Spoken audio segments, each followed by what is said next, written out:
when he started she started small from there. When he started, it has been a journey. I talked about 34 years in business. This thing doesn't come next week. This thing doesn't come next month.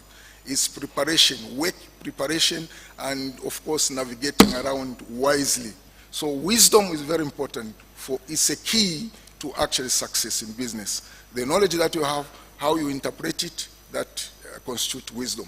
So be careful with these so-called quick solutions. There are no quick solutions. Listen to your faith. What does the Bible say?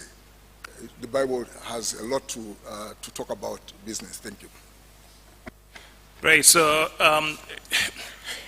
so obviously, faith is quite important, and I just want to perhaps go one step further and look at your most defining moments as entrepreneurs, in business. Let me start with you, Saga. What has been the most defining moment, for you? A time where you were challenged, and perhaps even your own faith was, challenged. You were not even sure whether you will continue, and how did you get yourself out of that?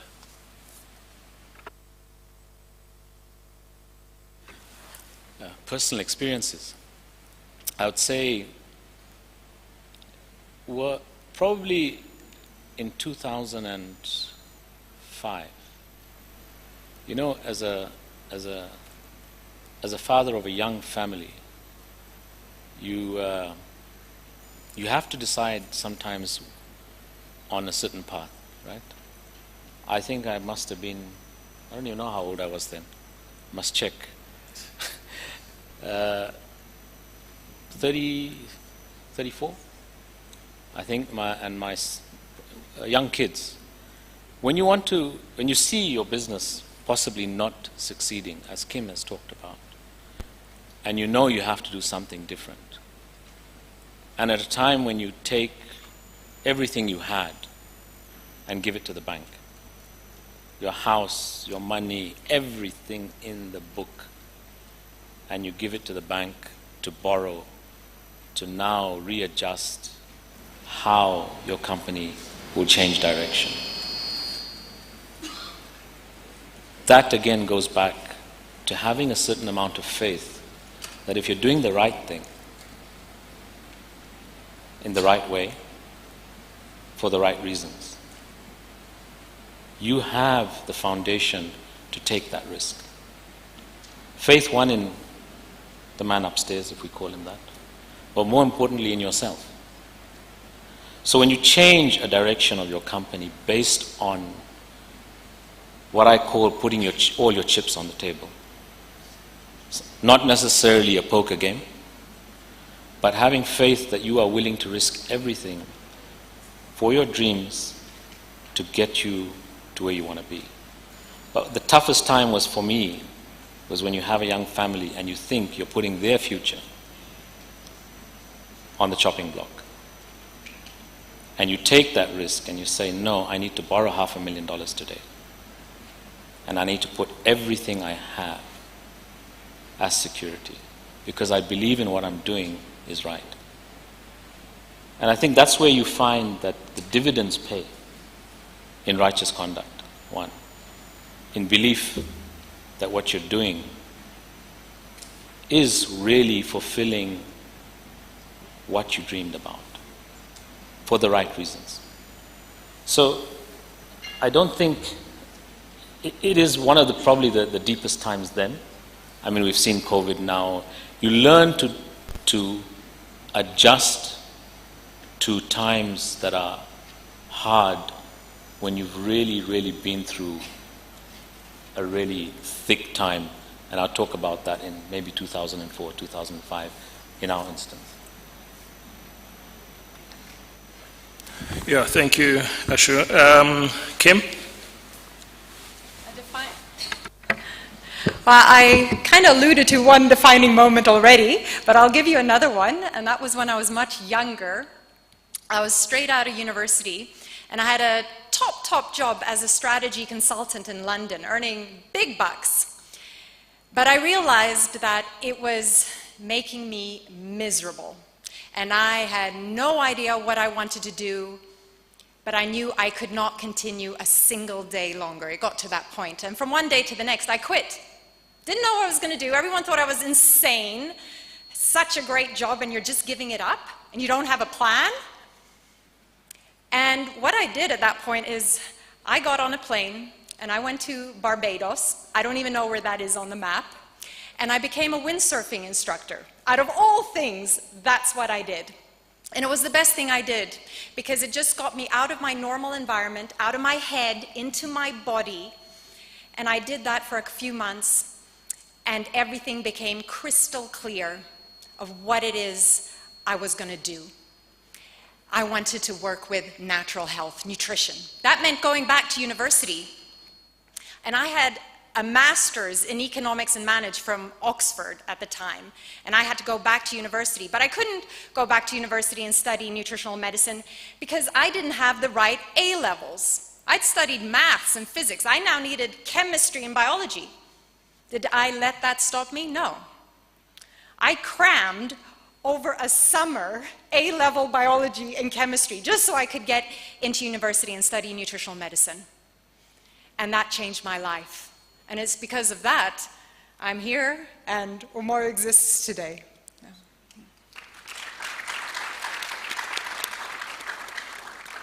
Chisera? Yeah, so the most important thing we need to know is that entrepreneurship is about jumping off the cliff and hoping that before you land, you make a plane. So for me, most of the time when decisions are being made, sometimes people will ask and say, are you sure? Most of the time, when I'm moving in a certain direction, I am so confident about the end. I might not be sure about the middle part. But the good part is, once you know where you're going, it becomes easy to work towards it. For me, I was in a situation where I started a business, and I was given, I won't mention the company that gave us a job. I was given a very big job by a company. Though everyone in the company was very happy, I was in shock because I had to make sure that we deliver the job. We finished the job and we did not make any profit out of it because I was making sure that we have to deliver. And for me, that was a learning stage because most of the time we feel when you're dealing with big companies and all that, you have to make money, you have to do this, you have to do that. But that in itself taught me to say, actually, it's not about the job, it's about the process. So the whole process taught us a lot of things. And today, because of that job, I'm a proud business owner because I have learned to know to say, this job I can do, this I can't do, this I can perform, this. There are jobs that we end up refusing because of the amount that is being offered. Because we believe we will compromise on the quality of work that we can provide. So I think our time is running out. There's perhaps one specific question to each of the panelists that I'd like to pose, and then a generic question for all of them. So I think let me start off with Ashu. How do you balance, between vision and success versus one's own needs? I think you've got young people here, some of them are unemployed. They've got dreams to set up businesses. They're hearing about all these stories about entrepreneurship. And I guess, some of them are still trying to define for themselves what success is. Yeah.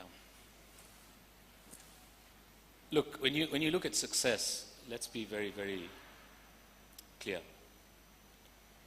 The biggest mistake an entrepreneur can make is measuring success in others' eyes. When you start thinking that your journey and your success must be measured by what the rest of you think of me, it's already self-defeating. Entrepreneurs will probably, and in most instances, not be driven by money in its individuality, but more by a vision. But a vision that is measured by, in most cases, a life of significance. Significance is very internally measured, right? Whereas success, we often make the mistake and say, is a measurement externally. So when you want to balance your life, as you've spoken about, and you look at the aspects of how that internal significance is relevant to your own measure of success, your family, the money, the vision, what you're building, how you're driven. When you start putting them, some people do it on a whiteboard, on a vision board, right? Some have the ability to internally process it. But you have to somewhere realize the example that was given by, I think, Dumisani, where you get money and your measure of success is buying a new car, what your friends think about you. But is that really your dream? Follow the vision of what you really want to build. Make sure your passion for that vision is bigger than your fear of failure. Understand that. Your passion for your dream of your vision. And I say dream and vision in the same sentence, and if I had time to talk about it, I'd explain it. Is bigger than your fear of failure. So, in that balancing, I mean, a lot of people, I don't know if we're going to talk about books. I saw it as one of the questions about books, right? And one of the biggest regrets most people have is not living a balanced life. And when there's been this, we often asked as lecturers that when we come to the Kectil program about the books that we would read, right? And people often get very distraught when I say I don't read books. And I give examples of the books I have read in the beginning parts of my life, and the most impactful was probably Shakespeare. Because in Shakespeare, you will learn, if you're careful, the aspects of life that you really need to be aware of in following your vision. The aspects of betrayal, the aspects of love, the aspects of regret in the case of King Lear. When I say King Lear, at his bed, realizing regret of a life that could have been very differently lived. So when you build your journey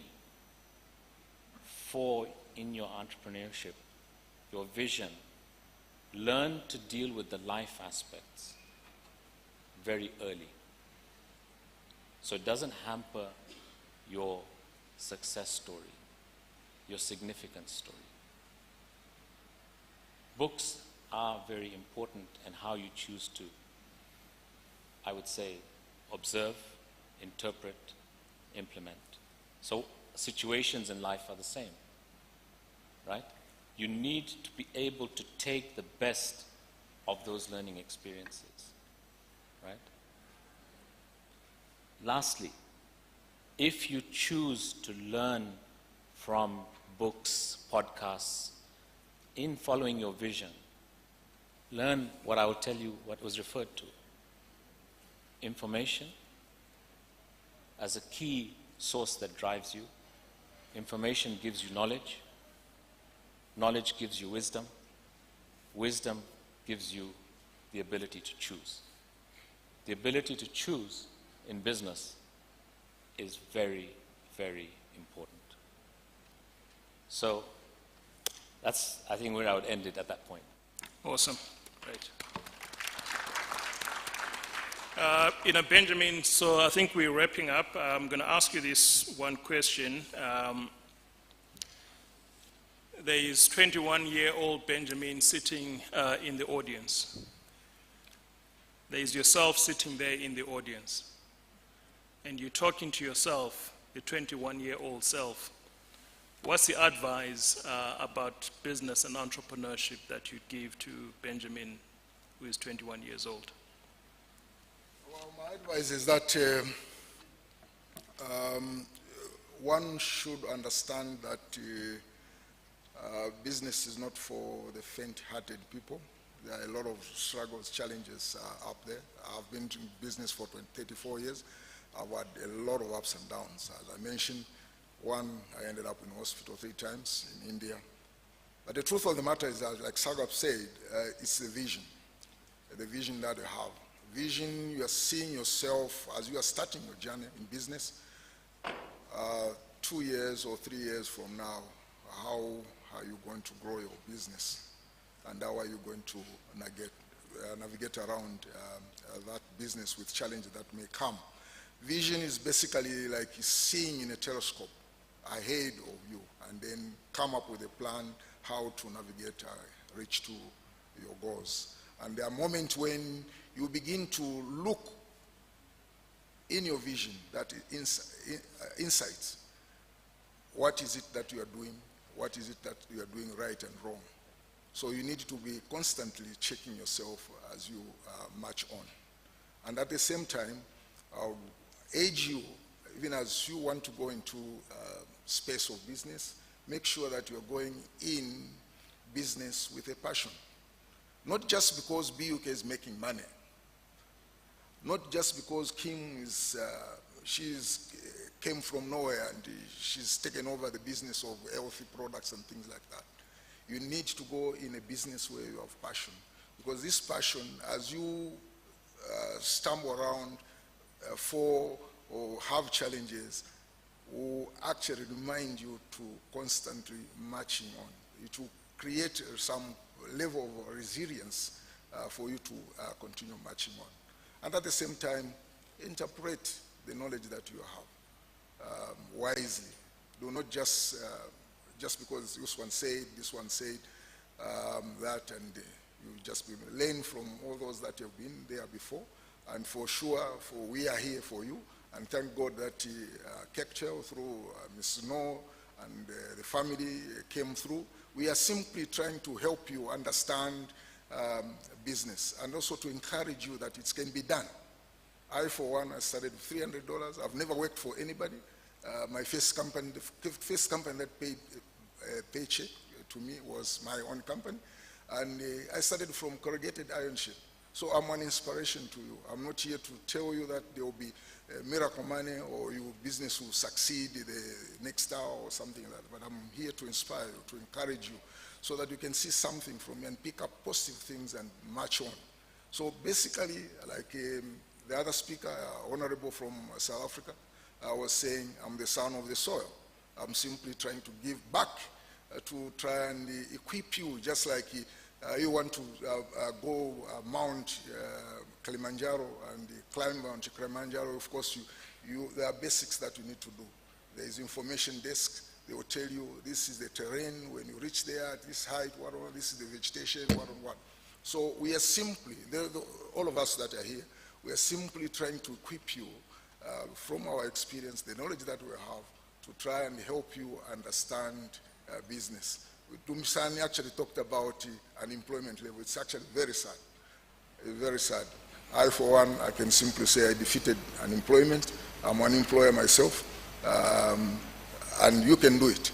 So believe in yourself that you can do it. This thing about, outsiders doing well, what and what, it's a defeat mentality. One of our culture has not also helped us. I'm one person that was being hit, beaten, and my aunties, uncles used to call me, you'll be a thief, because at a tender age I would sell sweets, I would sell wire cars, I would do all sorts of things, earning money. And they thought that, because I'm not paying attention to school, with schoolwork, I'll be a thief, because that's the culture that is there. But the truth of the matter is that for us to defeat this unemployment, we need to do something. Let's not wait for the government to provide this employment. Do you want to wait for 3,000, 5,000 kwacha? Be an employer and start somewhere. Thank you. Kim, the last question to you is, what is the one daily habit that you believe has contributed to your success that you'd like to share with the audience?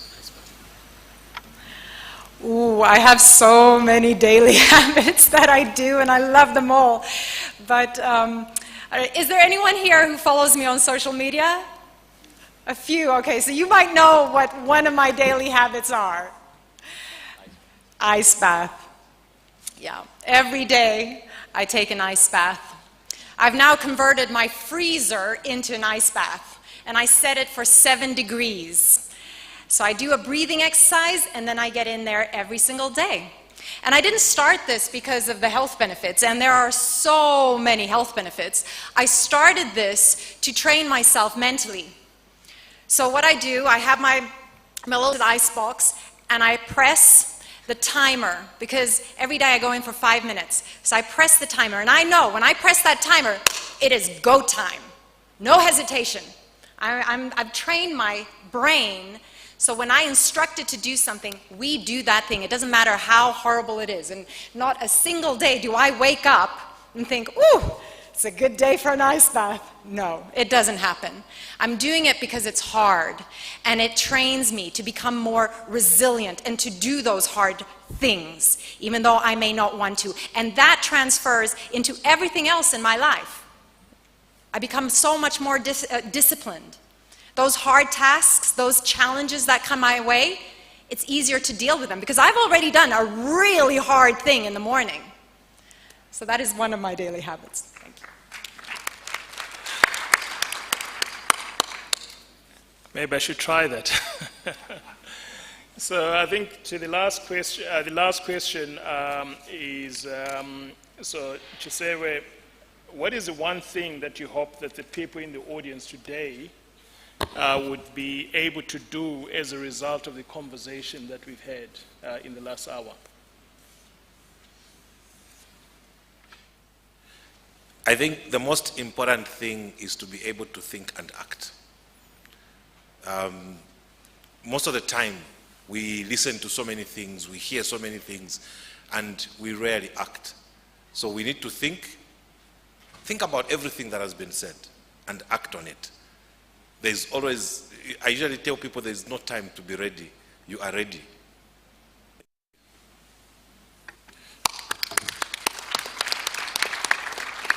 So I think we're going to take a few questions from the floor. But as we prepare to take those questions, I think one of the takeaways for me in terms of the topic of entrepreneurship is that I think entrepreneurship is a mindset.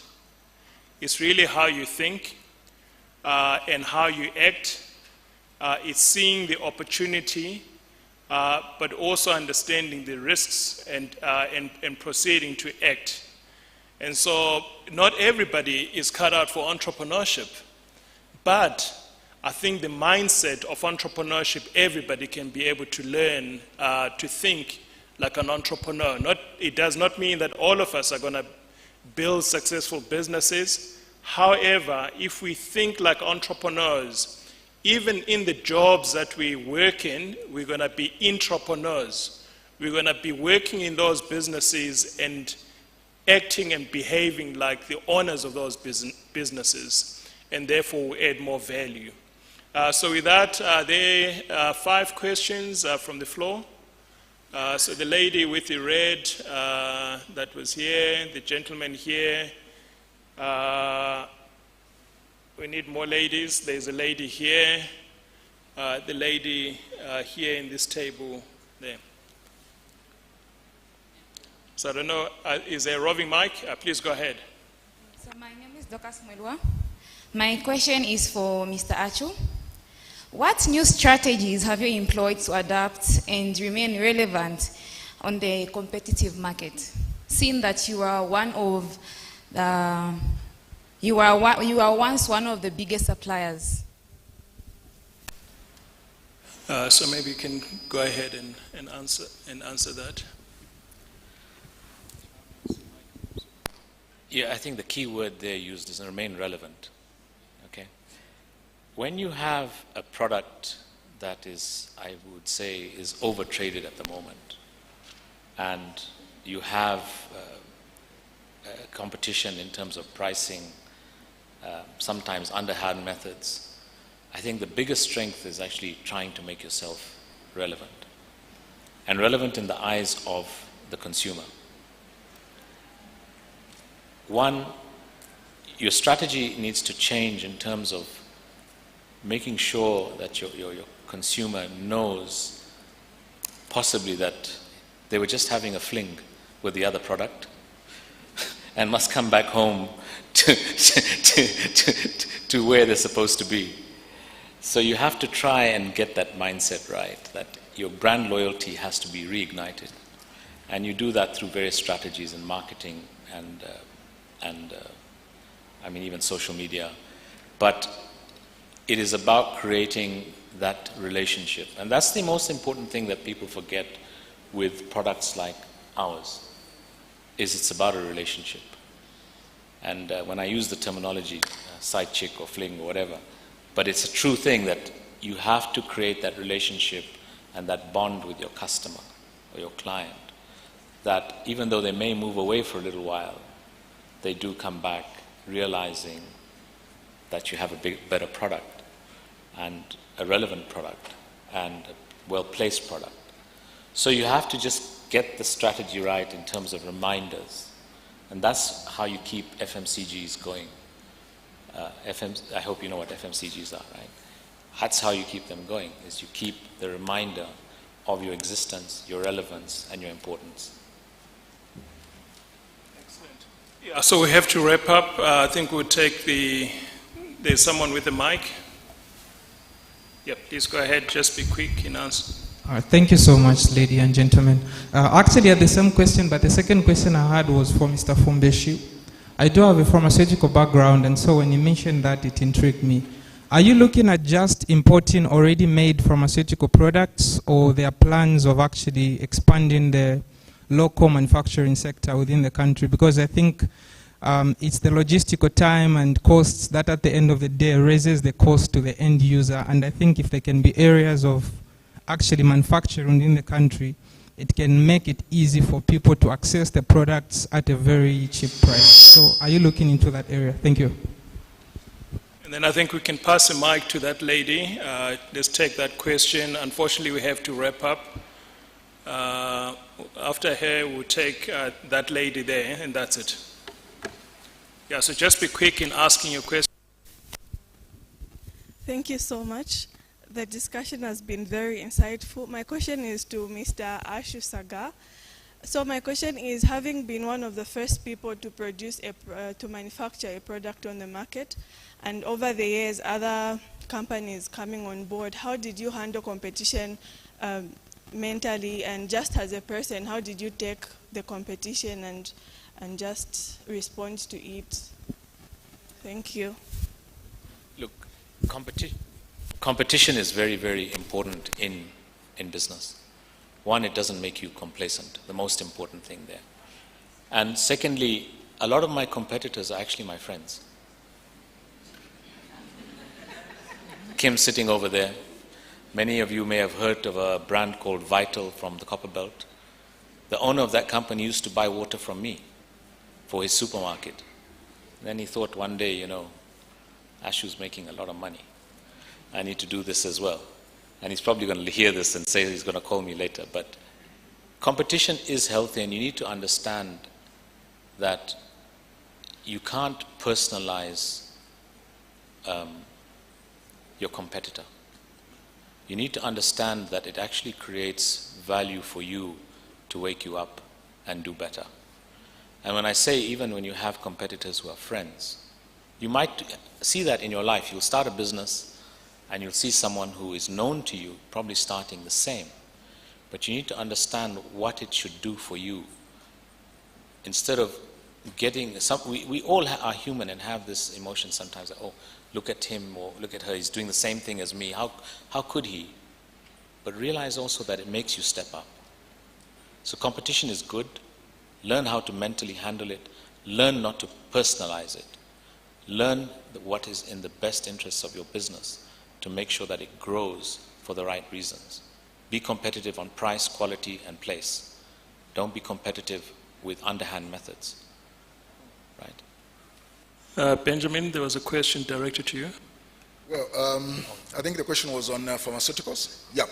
Of course, the goal of this venture that I've started on is that at one point we begin to manufacture some of these things, because raw materials, we have got raw materials for making syringes and other products related to hospitals. As for the drugs, I think we're not yet there, but of course my understanding with partners from the USA is that at one point we begin to manufacture some of these drugs locally. Apparently, of course, they are of the view that it's a small market in Zambia. The population of 20 million, they feel that it's a small market. But nevertheless, we are starting somewhere and eventually begin to manufacture some of these things, because we don't need to import bed linen and we don't need to import syringes. We can locally make them here. And besides, there are many incentives that the government are offering in this industry and even in other industry. But the only problem is that the challenge with the government is that they don't disseminate this information well, such that most people that want to do business in many areas are ignorant, including finances, the tax exemptions and things like that. And when the miners are getting these tax exemptions, begin to cry out. We have not attempted to actually get these tax exemptions or incentives from government, so don't complain. Unfortunately, we've run out of time. I know you've got the mic, but the speakers are around, so during the tea break, please feel free to just meet one of them and direct your questions to them. So please help me to give a round of applause to my panelists. Thank you very much for a great conversation.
Okay, my voice doesn't sound like that. That was the mic.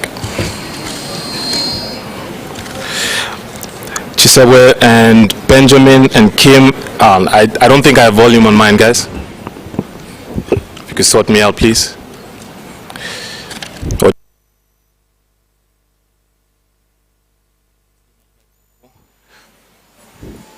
They can't quite hear me? Okay, I think they can now. Fantastic. All right. Thank you so much to our panelists for that amazing discussion. I was counting well over 100 years of collective experience that we just saw being slightly, we only just touched the surface. There's a lot more they could unpack, but due to time, we reaped what we could. At least 100 years of business and management experience that was up on stage from Zambian titans of entrepreneurship. So I'm sure everyone enjoyed that part of the program. We're going to move to our next session, and I'll just ask, it's going to be an interactive conversation. It's kind of a hybrid of a conversation and a panel discussion, and I'll just ask for the participants to just make it to the stage now so I could introduce the theme and the speakers, and we could roll from there. So if they could just take their seats. I believe there are 3 individuals.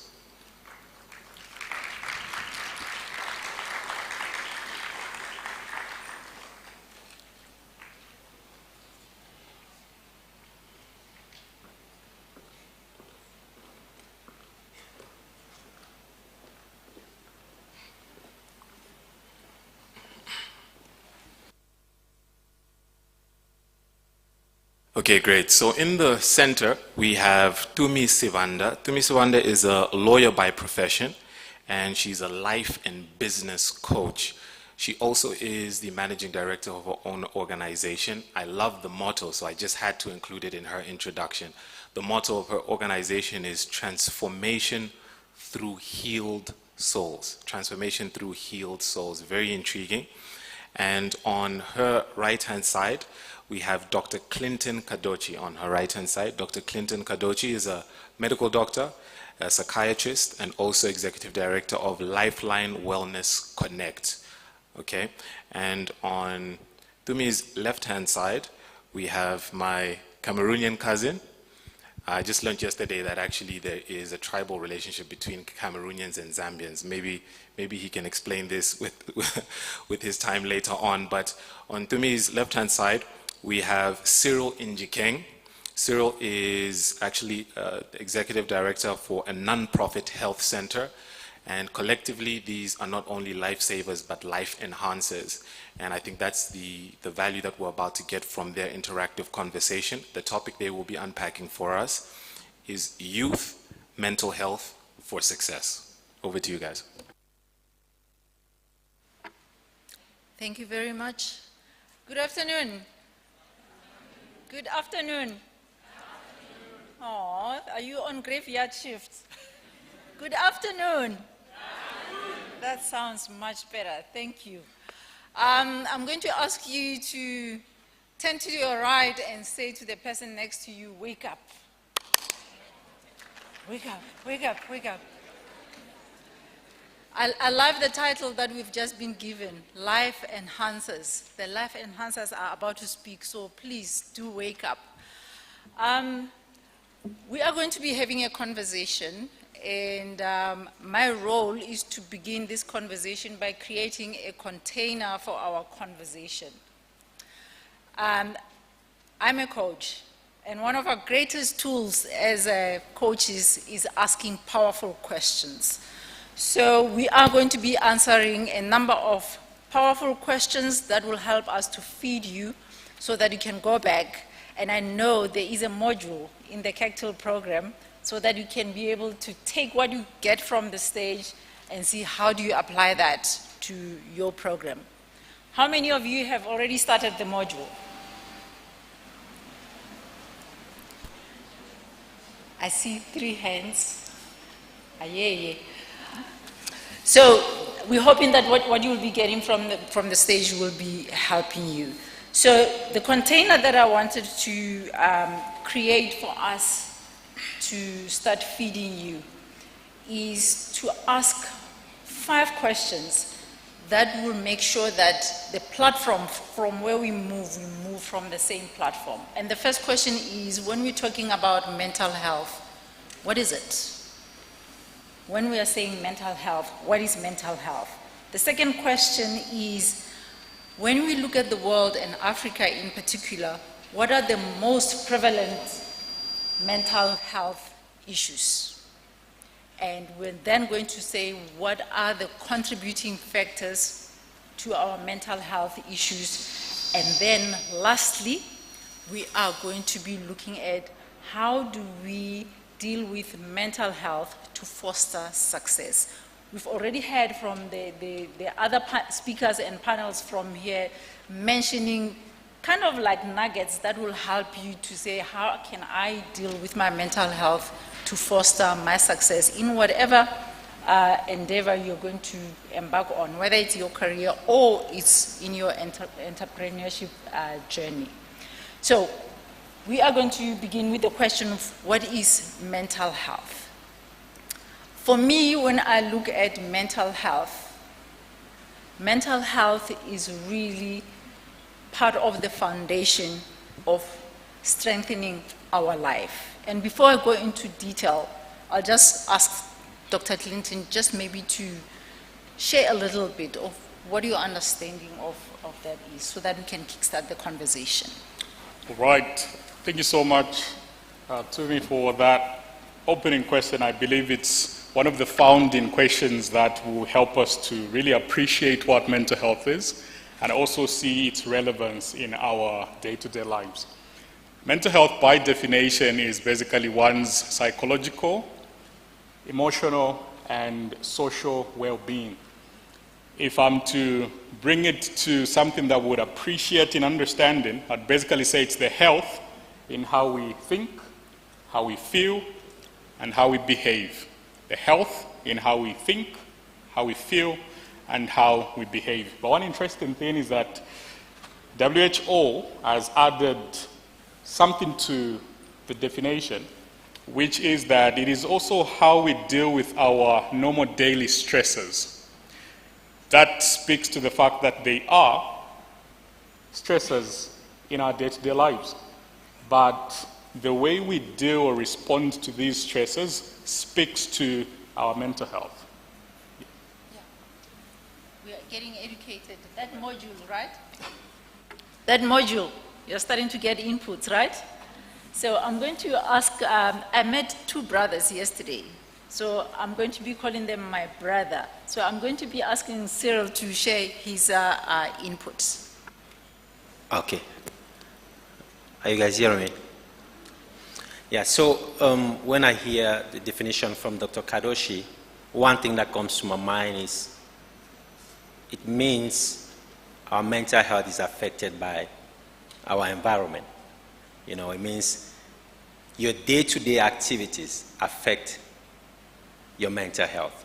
You know, and most of the time, with the young people that we come in contact with all the time, and even ourselves, we tend to ignore those red flags. We tend to ignore the signs, you know, mostly in this part of the world, because we feel like, oh no, I can't talk about it because people are going to look at me funny. My family is not going to believe me. My friends are going to say I'm weird. But I think when you hear about emotional, psychological, and social, you understand that everything that you live affects how your mind feels. You know, so it's very important that we should not ignore those signs and we should actually start speaking about it. So I just want to add, I think my mic is... Press it again, please. Okay, there we go. Thank you. I just want to add, before we get to how we get to even ignore our signs, when we understand the role of mental health in our overall well-being, which is really defined by our overall well-being being defined by how satisfied and fulfilled are we about the different areas in our life. We need to then understand the role that mental health plays. Let's take an analogy of a house. So the different areas of your life can be seen as a house, and there we're talking about things like your career, your social life, your financial life, your physical well-being. There is a foundation that needs to be in place for you to have fulfillment and satisfaction at that level.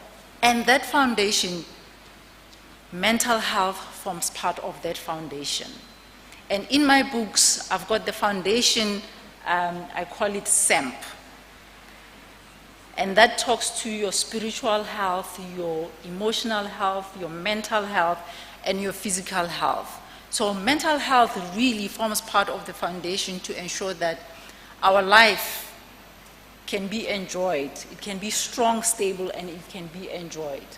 And that really talks to why we are here today, to help us to identify what can we walk away with from today to ensure that we have that satisfaction and fulfillment in our lives. Looking at the question of what is the most prevalent mental health in the world, WHO has mentioned that in 2022, that in 2029 we were looking at depression and anxiety as the most leading issues of mental health. Dr. Clinton, how prevalent is it in the continent? That's a good question, because you realize that before the COVID-19 pandemic, we did have quite a couple of cases of depression. However, we had an increase in the percentage. I think it rose to about 24% of the general population to 28% just after a year. And so I usually say that the pandemic did not bring about the mental health disorders, right? The pandemic did not bring about the depression. The pandemic simply unveiled what we've been sitting on for a long time. And so it was because a couple of people were put in a place where they now couldn't be distracted as they were before the pandemic, because we're too busy and distracted. If we sit alone, we'll be able to see just how we're mentally disturbed. And so what the pandemic did is that it put us in a place. I'll give an example. At the time I was in China and I experienced the actual lockdowns for about 5 months. And during that time, I was able to see just how, in a way, freedom could be burdensome. And so a couple of people got to understand that depression is a real thing when they realize that they have nowhere to go to keep them busy, they have no things to do to keep them distracted, and they had to be around social media to see and just experience the different things that a couple of people were experiencing. Now, that would mean something else to the business world, because we saw just how opportunities were jumped on by a couple of business people to see how innovative they would bring out solutions that, were needed at that time. There were solutions that were demanded. But in all those things, we still see that the depression cases rose up. But there was another thing that actually was alongside that. There was some identity crisis. And this identity crisis was seen in youths. A lot of people lost their jobs. The identity crisis was also seen in adults, such as parents. The Generation X were affected. The millennials, the Generation Y were affected the more. But the crisis is coming in because there's something that was now seen, which is the quarter-life crisis. There were no jobs. The anxiety of security was much on everyone. The uncertainty of the future. You have a dream, you're just in the first early stages of your business, but then you realize that the economy has been shaken. There were a lot of transitions that a lot of people were not ready for that caused that identity crisis. So the depression was there, the anxiety spiked, the quarter-life crisis also was a huge thing at the time, and I feel it still is. Yeah. Cyril? Yes, ma'am. Yeah, I think to add on to what Dr. Kadoshi said, is something I speak a lot about in the community. I love to bring it home because, again, anything that concerns us, I feel like it's important to start with us. I call them the 3 A's. When you speak about what the pandemic did to us, and when we see where we are right now, those three A's always have to come back to us, because we have to create an awareness, to understand what we're talking about. We have to accept that depression, that mental health is real, and that we're going through it, and then we have to create an action path, because in this part of the world, everything that we don't know is witchcraft. And just like Brother BKU was saying, they'll take you to church and they'll say fire, fire, fire, back to sender, and nobody's going to tell you, no, let's look at in depth and look for real help. Let's look for real solution. So most young people in this part of the world, they're going to hide it until it becomes really, really bad, and it gets to a place where addiction, and all those stuff that we know that young people go through. So I feel like those 3 A's for young people, one thing I would like you to take out of here today is, first thing, the 3 A's, after understanding what mental health is telling yourself, asking yourself if you are aware of it. And if you're aware of it, are you accepting that is real and that's something that you can be going through? And if you accept it, because the first part of healing is acceptance, if you accept it, create a path of action or look for professional help. Look for people who can really sit you down and break it down for you to understand what you're going through. So I just wanted to add that on that. Is the assignment getting completed? I hope it is. Okay. So you can hear from my colleagues or my brothers. As I said, I met my brothers yesterday. You can hear from my brothers that when it comes to mental health, there are contributing factors that are either the environment where you find yourself, the environment contributes to your mental health, or there are psychological contributing factors, or it actually can be genetic. Do you want to talk about that, the genetics? Because sometimes we think we've come from a family that has been bewitched. Yeah. All right, that's a good question, especially that we are in Africa, right? And a couple of things that we see here is usually linked to either superstitions. And when things are linked to that, we find ourselves carrying this stigma within the culture. I'm sure a couple of us here would relate to this. People that have had someone in the family that perhaps had a mental disorder, perhaps they were epileptic, or they had a condition perhaps that you felt, people around you would say, you are maybe possessed. There's a way that culture and religion, in a way, tends to label most people that have conditions that would actually be explained through the lens of science as coming from the genetics angle.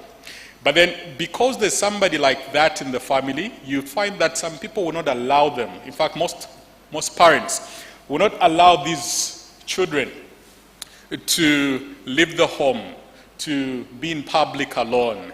And they would want to keep them as, especially because they are considered as a taboo in the society and community, they would want to hide them, right? But it is important, and I appreciate conversations like this, that now we are shedding more awareness, where people would understand that simply a child being autistic doesn't make them one that you should hide, right? Simply because a child has got maybe dyslexia, or a child, has got a condition that the community deems as one that is,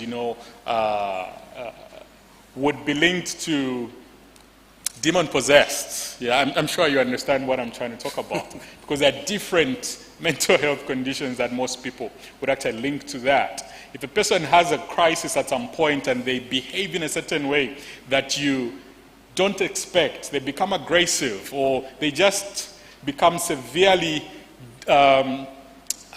disoriented, a couple of people would rather hide them, right?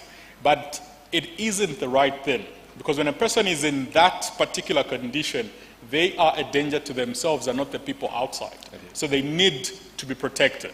To answer your question, a couple of mental health disorders are pretty much genetic, because most of them run in the family. But the fact that they run in the family should not mean we should now hide them. It means that we should be more aware of how we should protect these people and understand some of the risk factors that would actually contribute to them having severe mental health crisis episodes. Because there are some people that, would act out a bit schizophrenic or psychotic. But it's because they are unaware of the risk factors that have now triggered and contributed that mental health disorder to manifest in that moment. And so it's important that we educate ourselves more to understand that if, for example, if you come from a family where you have a mental health disorder, or rather mental health disposition, matters to do with substance misuse should be a no-go area for you. If you drink a lot, if you misuse drugs, those things can easily trigger that mental health disorder, that gene that you carry that has, the potential of manifesting that mental health disorder. So with more awareness conversations like this, we'll be able to help people to know that some things don't just happen because somebody's going through pressure, somebody has gone through a traumatic experience. Some things are within the family, they are part of intergenerational trauma.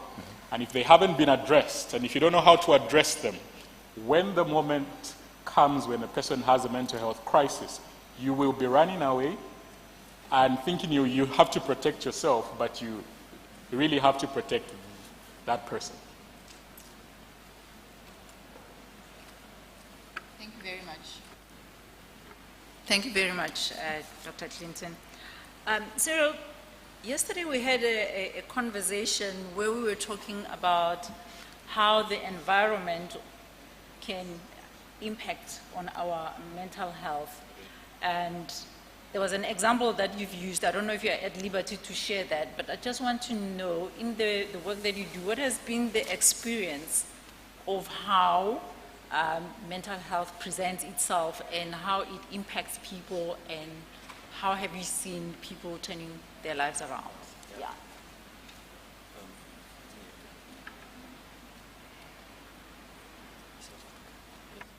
Okay. Before I answer the question, I want to give a shout out to all the young people from Matero. Make some noise, Matero, in the house.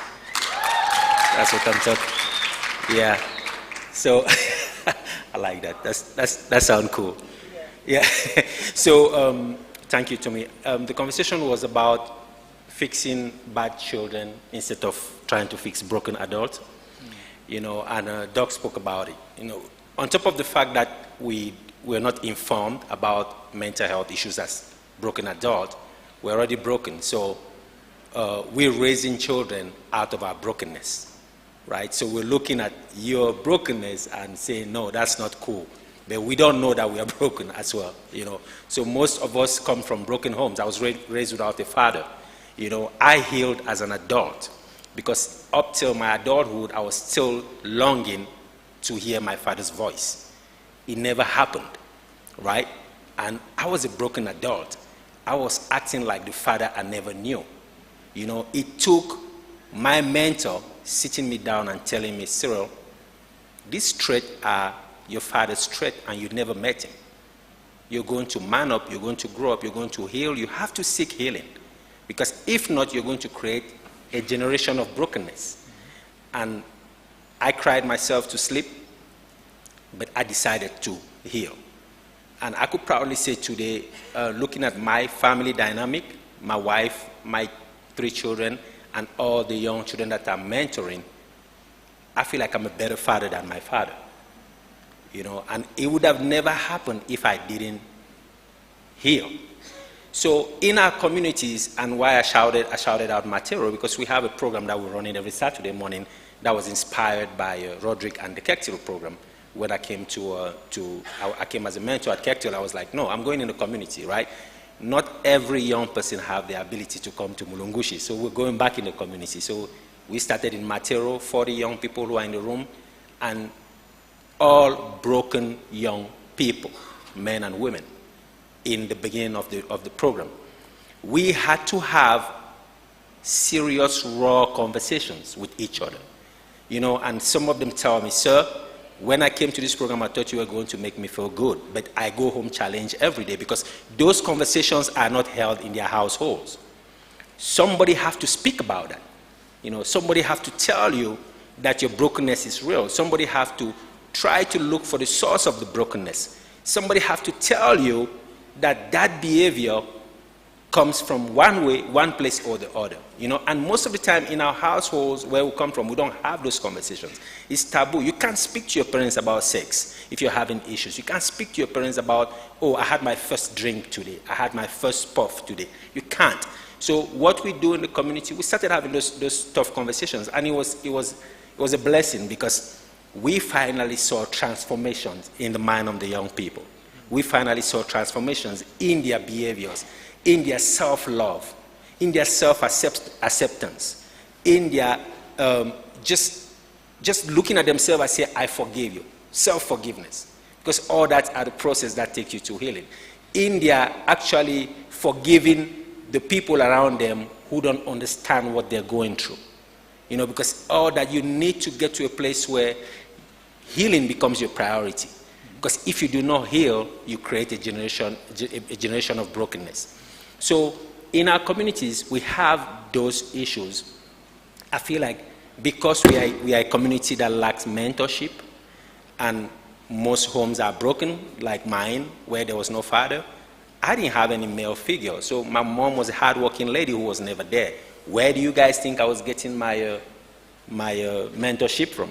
From the street, you know, and that pushed me to do a lot of crazy things that could have taken my life, but I'm so privileged that I'm standing here today as a positive testimony and being there to mentor all the other young people and telling them, you have to speak about it, you have to be aware, and you have to accept it, you know. So to answer your question, I feel like we need to be there for the young people. We need to have those conversations with them in our roles as mentors.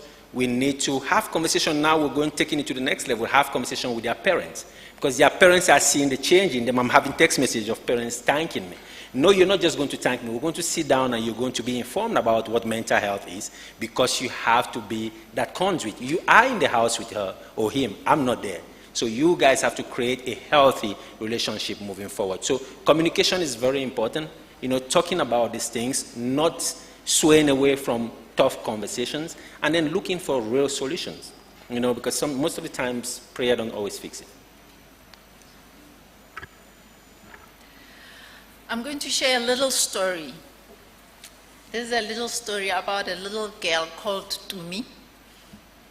And her story is a little story about self-doubt. This is relevant to mental health. This is relevant to entrepreneurship. This is relevant to how you show up in the workplace if you are in a job setting. So socialization plays a big role in how we show up in the world. How you were socialized as a child, the early messages that you receive as a child, they play a very important role into how your mental health gets developed. And by the way, mental health is not just about not greatness. Your mental health, when it's intact, it's still mental health, right? So the early messages that you receive as a young child, either from people of authority in your life or the adults in your life or the caregivers in your life, those messages, they really program you, and how you show up today is because of those early messages that you have received as a young child. You may be conscious of them or you may not be conscious of them, but those early messages are directing your steps and the decisions that you are making on a daily basis.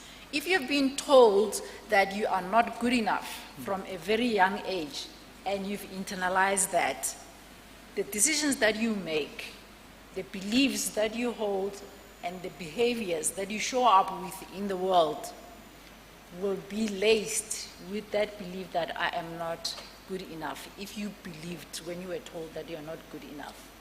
So it's very important that in dealing with our mental health, we get to understand this question. And this is the question that I want you to write down for yourself and answer for yourself before you leave here. How is my mental health? How is my self-esteem? What are the beliefs that I hold about myself?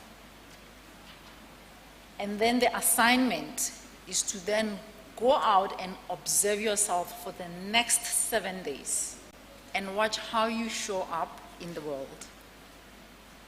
Am I showing up in a way that says I believe in myself? Am I showing up in a way that says I can make the world go round? Or am I talking myself out of opportunities? Am I doubting myself? Or when people are saying to me, you're doing great work, you don't believe that. So it's very important that when we are saying how do we solve the mental health issues, we start by looking at ourselves and say, where am I at when it comes to my mental health? What's the state of my mental health? And then move outside.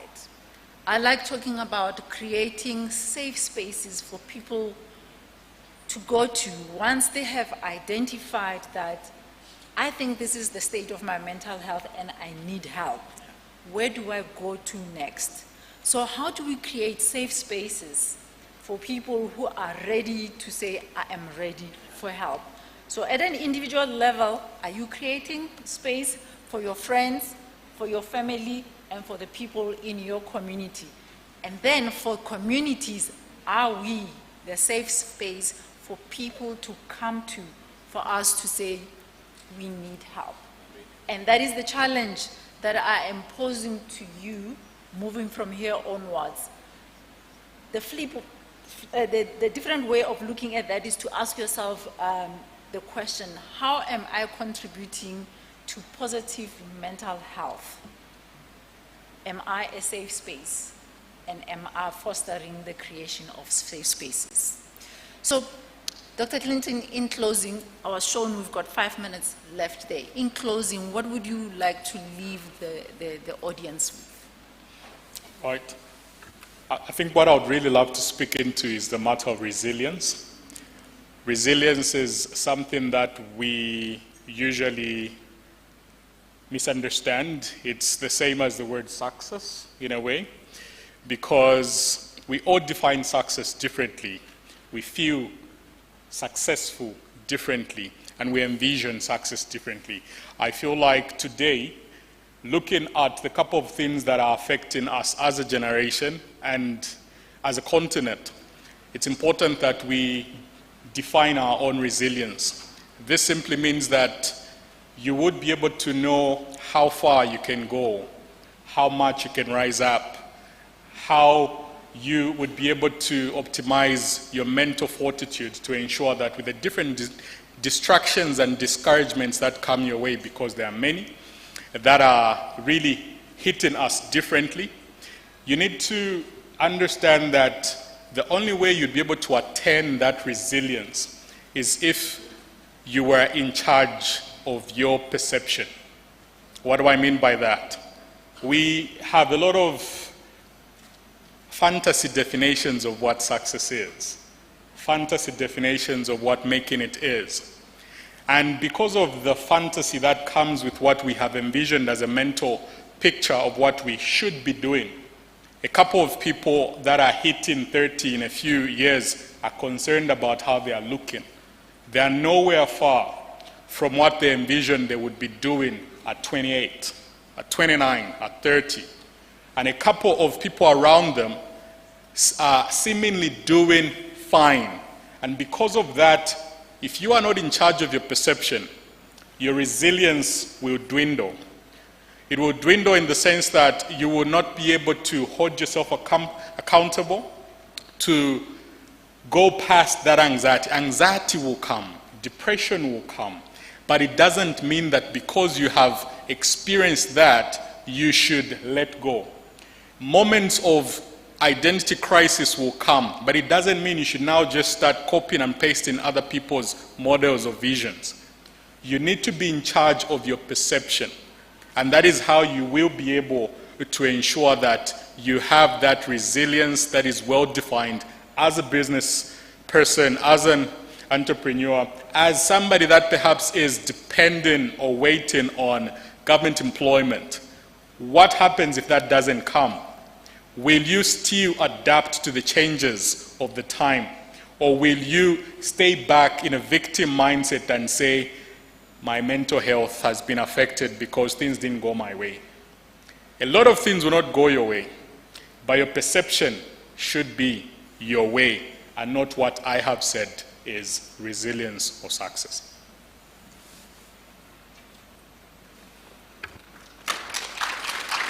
Thank you very much. That was powerful. Cyril, your parting words? Yes, 2 words to add on to what Doc said, self-love and First thing is self-love. Second thing is attitude of gratitude.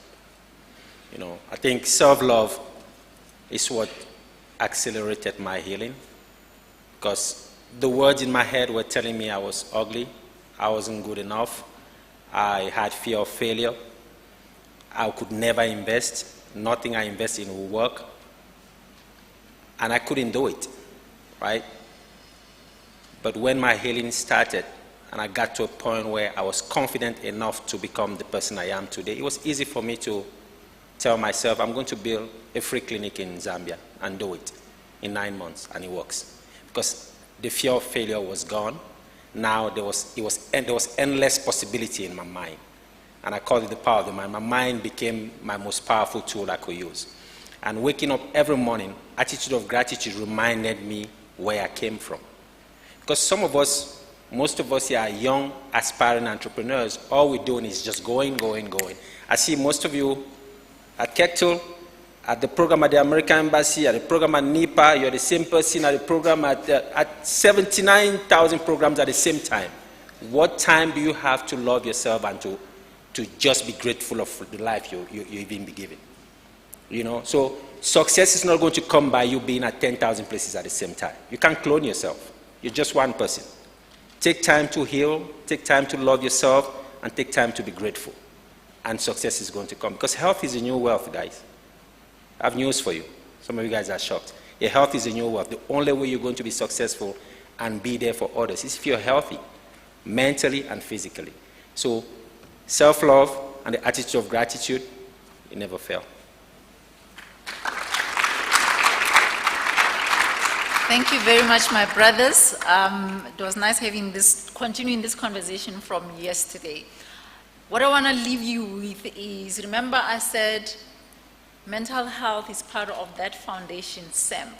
So my invitation to you is then to say, how am I going to fill my cup on a daily basis, spiritually, emotionally, mentally, and physically, and have a daily ritual that helps you to fill that cup on a daily basis. And that will be the beginning of you contributing to overall mental health. Thank you.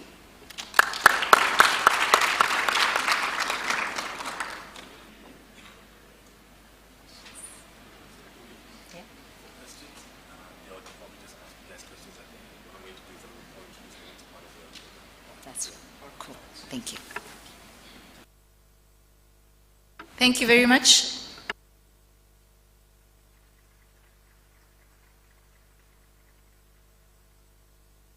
So due to time, if you have questions for Tumi or Cyril or Dr. Kadochi, feel free to approach them when the program is done. We're going to segue into the next part of our program. Thank you very much, each of you. I hope you guys, as Tumi said, I hope the cup is being filled. I hope this is filling up our cups and eventually even overflowing. Okay, so we are now going to have what will be actually the final panel discussion for the day. And it's on a very contemporary, very current, very hot topic, and it involves artificial intelligence. I'll ask for the panelists to come to the stage and take their seats so we can have introductions and the discussion can begin. Let's welcome them warmly.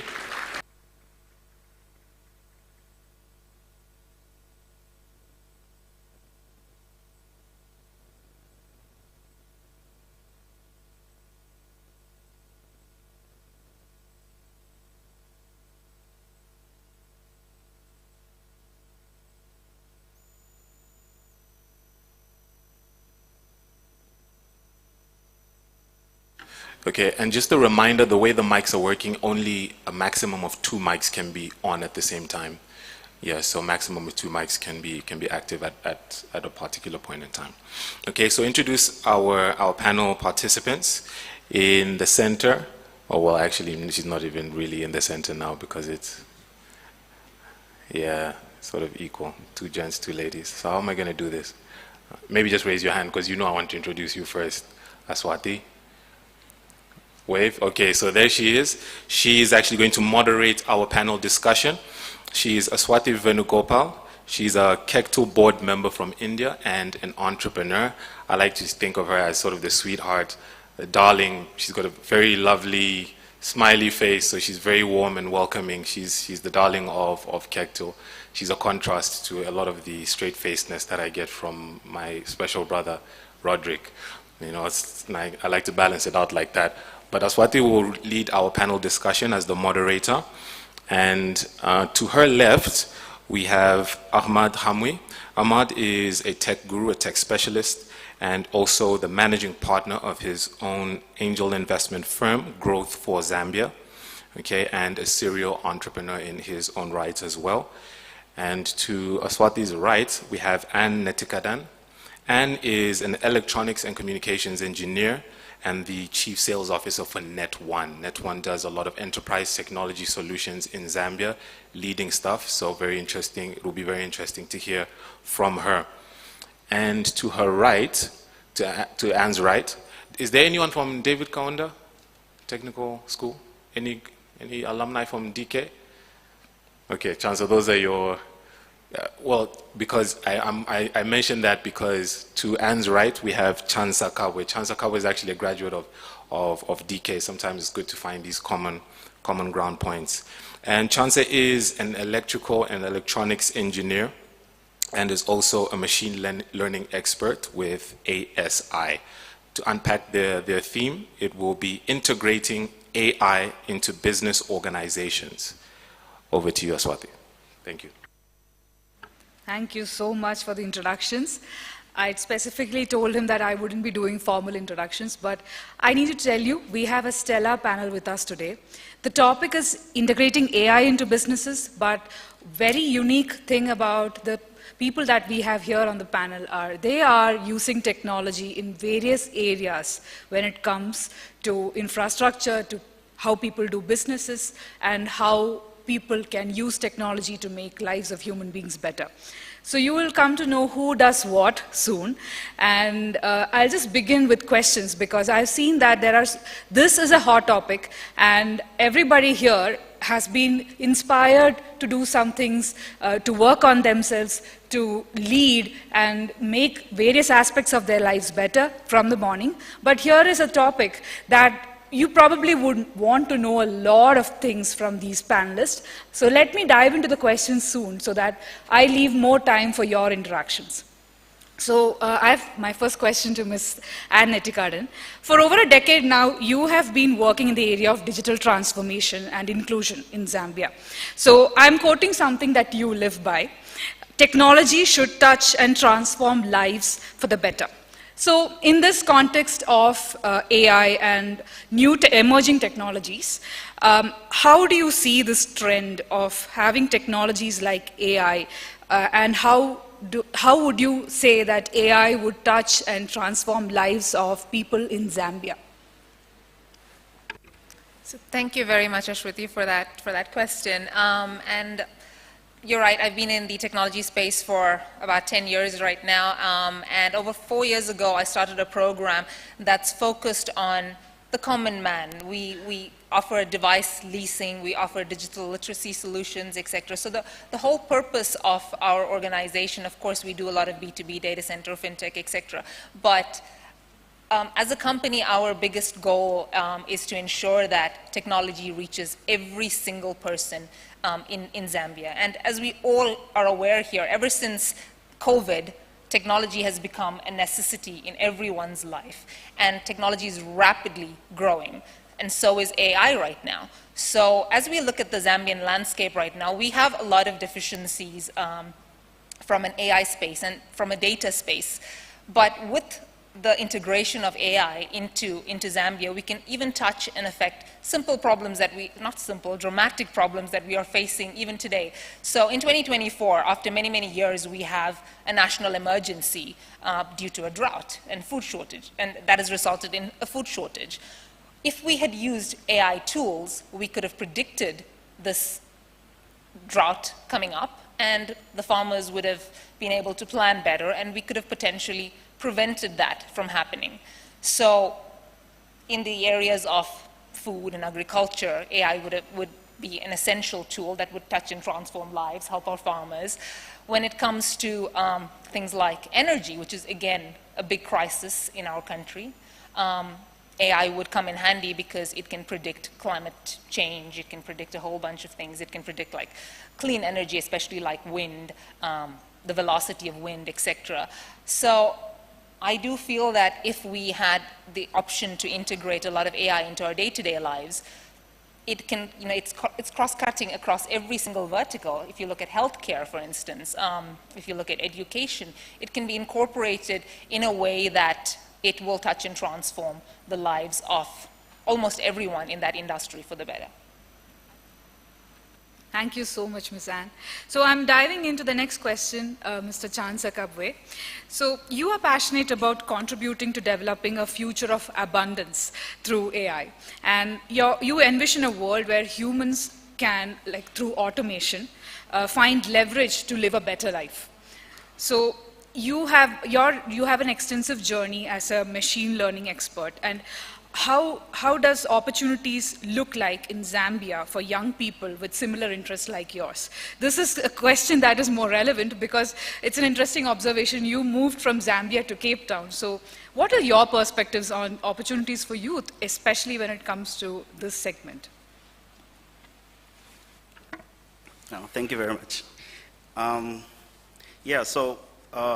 In terms of opportunities, I think it first starts from so my journey starts, I started at DK, and when I was in high school, I got introduced, or I saw on TV a robot, like Honda's humanoid robot, and I thought that was interesting, and so I wanted to know how those are made. So early on, I figured out what I wanted to do, and that was to build technologies. And along the way, I figured I would go into engineering, and I got to the University of Zambia and did electrical engineering there. But I understood early on that looking at what the technology was capable of doing, you could use the technology in agriculture, you could use the technology in education, you could use technology in media, and so on. So I wanted to understand what it does. And luckily today we have a promotion or an expansion of artificial intelligence in the form of generative AI. And what that does, it becomes like a tool for the mind. Like the calculator is a tool that you use for counting. AI becomes a tool for any type of skill that you have. And it can enable you and enhance what you can do in agriculture. It can enable you and do what you can do in marketing. And like she said, when it comes to the drought that has been happening or happened early on this season, with AI, you can predict by looking at the data of the weather patterns and so on, you can predict what is going to happen. And by leveraging such technologies, we can make better decisions for what we're going to do. And as individuals, especially for the youth, the opportunity lies in enhancing what you are already good at and just add artificial intelligence to make yourself maybe 10 times better than the next person. And then from there, you can be the most valuable person in the marketplace. Thanks a lot. So from both of your perspectives, what I understand is AI has infinite capabilities. It is up to us to understand where and how to use it to change lives or to make our lives better. And now I will move on to Mr. Ahmad Hamwi. Sorry if I'm not pronouncing your name correctly. So quoting you, Mr. Ahmad, as a mindset and business coach, you help people find their superpowers, right? So for the aspiring entrepreneurs in this crowd today, how do you propose they use AI to start businesses or scale as an expand what an existing idea that they have right now? Thank you. So first thing I would say is entrepreneurs should have always thinking about the future. You have to be future-proof. So avoiding AI or hating on AI or saying that it's not going to happen or AI is gonna slave us and we're going to be just like robots and so on. All that does not help. You have to think of the future. AI is coming whether we want it or not. There's no regulation or anyone that can stop that. So the best thing to do is figure how you can use it for your own advantage. You can use it in multiple ways, from doing your marketing plan and strategy, from writing your legal documents, from helping you even with mental health, from helping you with agriculture, from helping you with data analysis. Even doctors now are using AI to find the best medicine for each person and specialized medicine for each person and so on. So all you need to do is look at what's going to happen in 10 years. I had one of the young entrepreneurs come to me and say that they want to start studying now how to build websites. So in 4 years' time, when they graduate, they can be the best website builder in Zambia. So I took out my phone, and there's something called WordPress.ai that you can tell it, I want to build a website that looks like this. In 3 seconds, it builds the whole website for you. So if you're planning to do something, you have to do it that is future-proof. It cannot be redundant after 5 years, 10 years. I had that discussion last week with a pilot. They said, no way AI will take over our jobs. I was like, yes, AI already drives cars. AI already takes missiles to the moon and back. It will definitely drive an airplane. So if you want to start studying pilot now, it's okay, it's not bad. But study how a pilot can use AI to be the best in the market. So always be future-proof. And last thing I want to add, just because of the previous panel was one of my favorites in mental health. So I advise a lot of the people I work with to use AI for their mental health. One, because not a lot of people can afford Dr. Kadoshi or Cyril. And second, because a lot of people have zero experience with psychology and mental health, so they don't even know if they need it or if it's going to help or not. So the best thing to do for everyone here, young or old, is go to ChatGPT and type to it, hi, I want you to be my friend who is an expert in psychology, in mental health, and motivation. And then it will tell you, I will not replace a real person, but I can help you.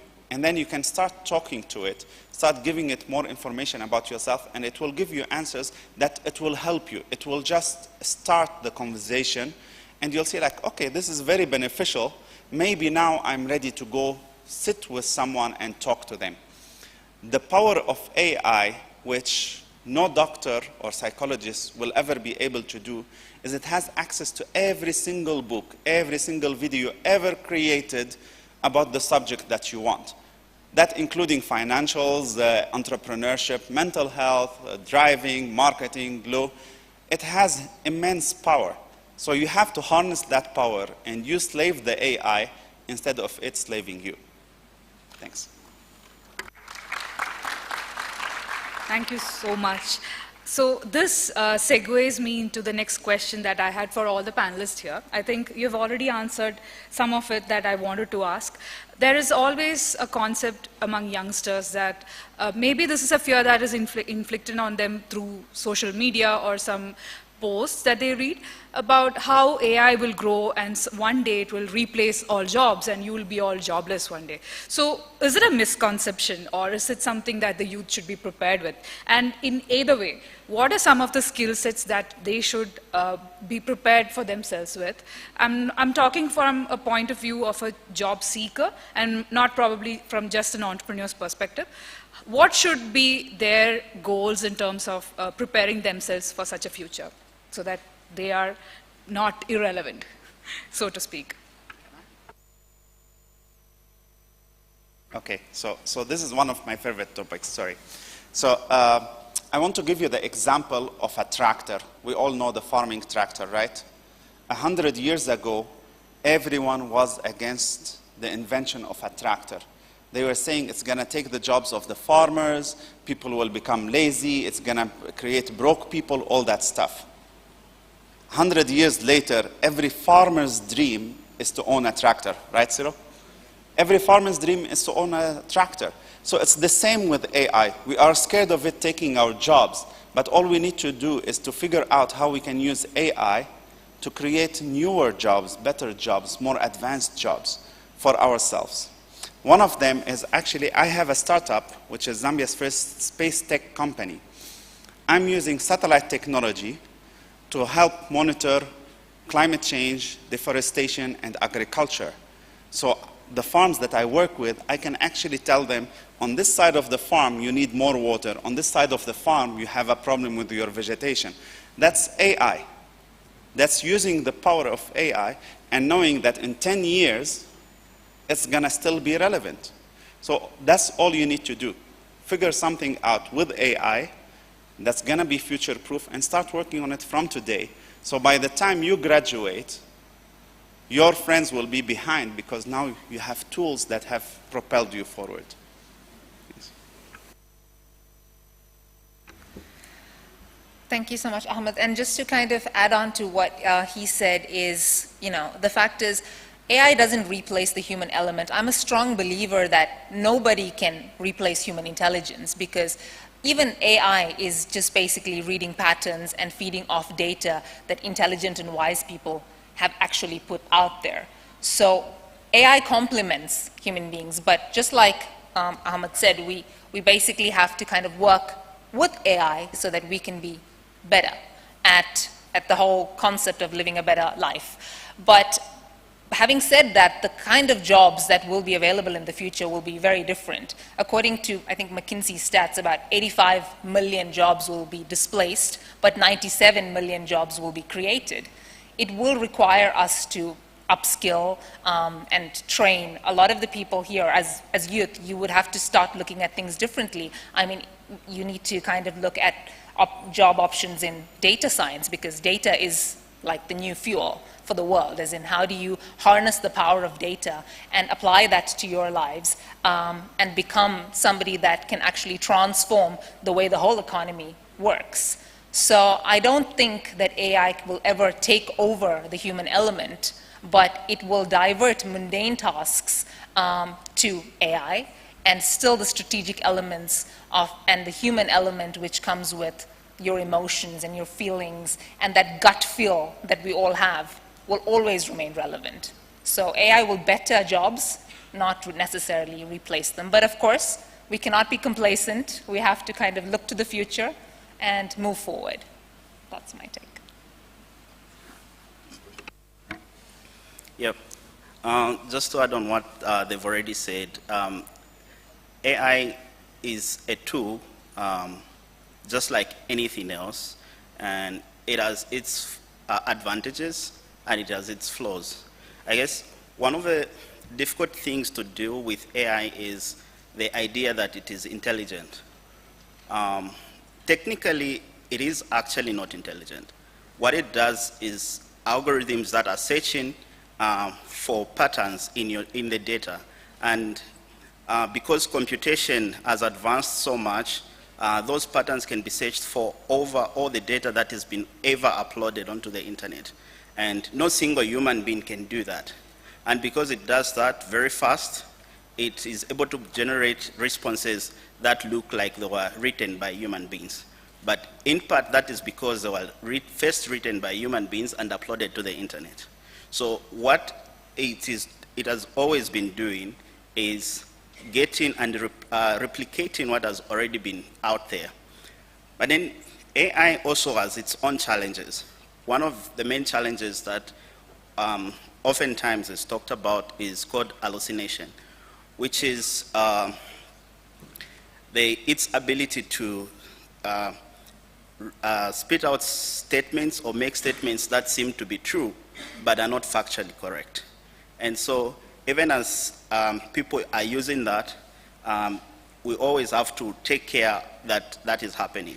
And when you go into the marketplace or in the business world, you can't have someone who's saying that this is true, but it's very false. So it is impossible for such a tool to take the place of a human being.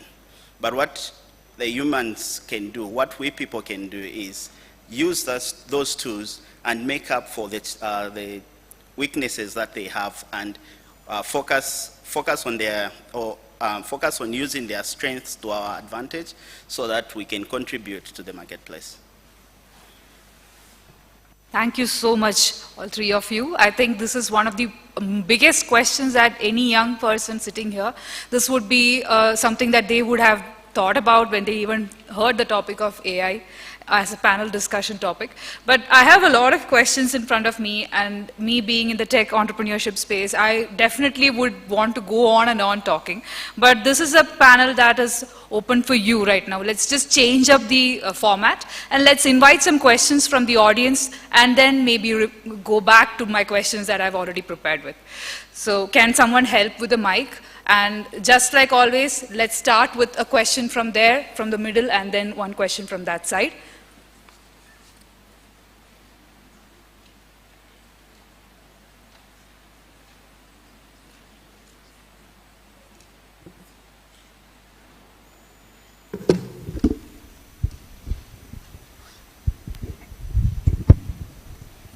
Who had a question on, yeah. Okay, thank you so much. My question is, we spoke about the benefits of AI. Are there any cons to AI that we need to be aware of? Oh, you can't hear me? Oh, okay. I'll repeat the question. My question is, we talked about the benefits of AI. So are there any cons to AI that we need to be aware of so that we don't fall into the trap of being complacent or being enabled by AI? Well, I don't think it would be a necessarily good idea to leave Alexa in charge. So on that, I mean, from an AI perspective, I do think that without the biggest con would be to assume that if you have a business or if you have something going on and you just have AI programmed into it, that it will run perfectly and you can go vacation in Hawaii. Because when you come back, just like my colleague here mentioned, they would probably come up with all kinds of patterns, 99% correct, but that 1% might cost you your business. And so we just need to be wary that AI should never replace the human element. Thank you. So I want to tell you a con for AI, but it's a challenge for all of you here. So one of the sad things, but true things that I've read about AI. So AI is a trained model on data, right? You feed it a lot of data, and it gives you answers for that. But guess where the biggest chunk of data comes from in the world? It mostly comes from the West, right? Africa itself has very little contributions to the internet, to the data, to the books, to all that. So the AI that is trained, whether we like it or not, is kind of biased towards the traditions or the answers that will come from the West, not from Africa itself. So it's a challenge for all of you to contribute more towards that, for it to have more sense on how things work in Africa and give you better results to things and businesses that work in Africa. Thanks. Any comments from your side, Mr. Chancellor? Okay. So let's go to the next question.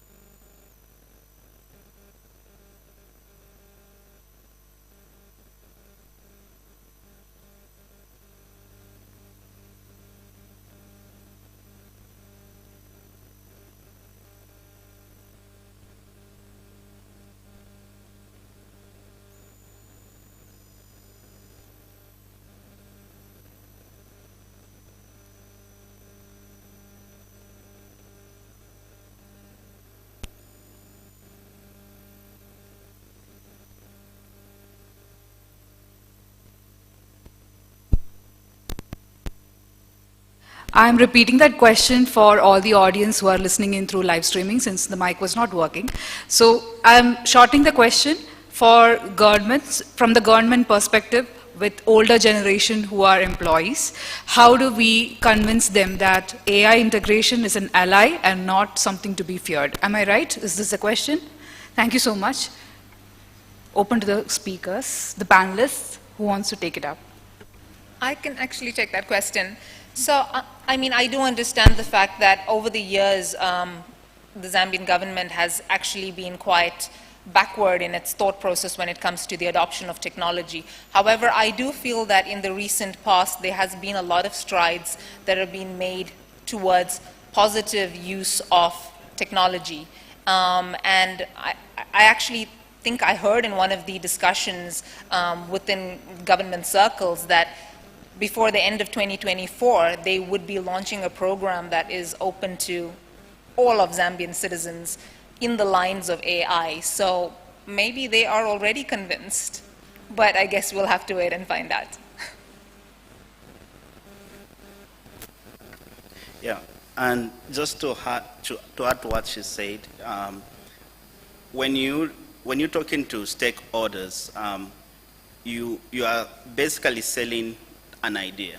So you have to think of it as a sale as opposed to just telling them what you think in your head. You have to convince them what their concerns are about and show with proof that AI is an ally, as opposed to just saying AI is an ally but not answering what their concerns are about. One of the clients that we work with my company is from the Middle East, and like he said, most of the data that the models are trained on is from the West.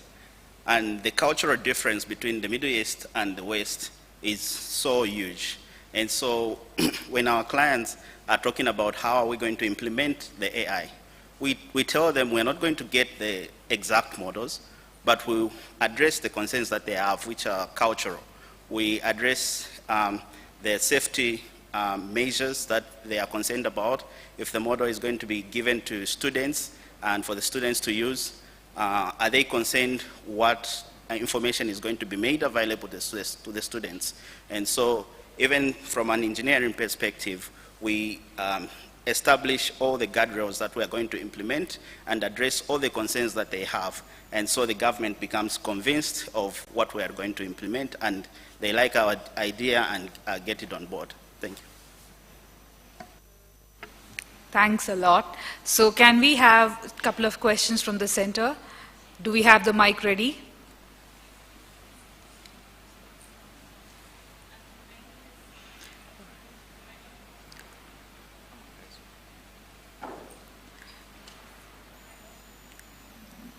Where is the mic right now?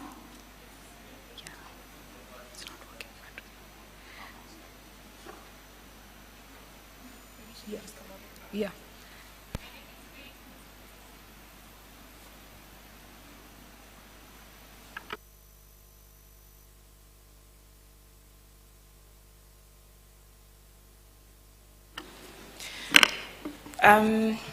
My name is Faithful, and my question is, and it goes to Miss Anne.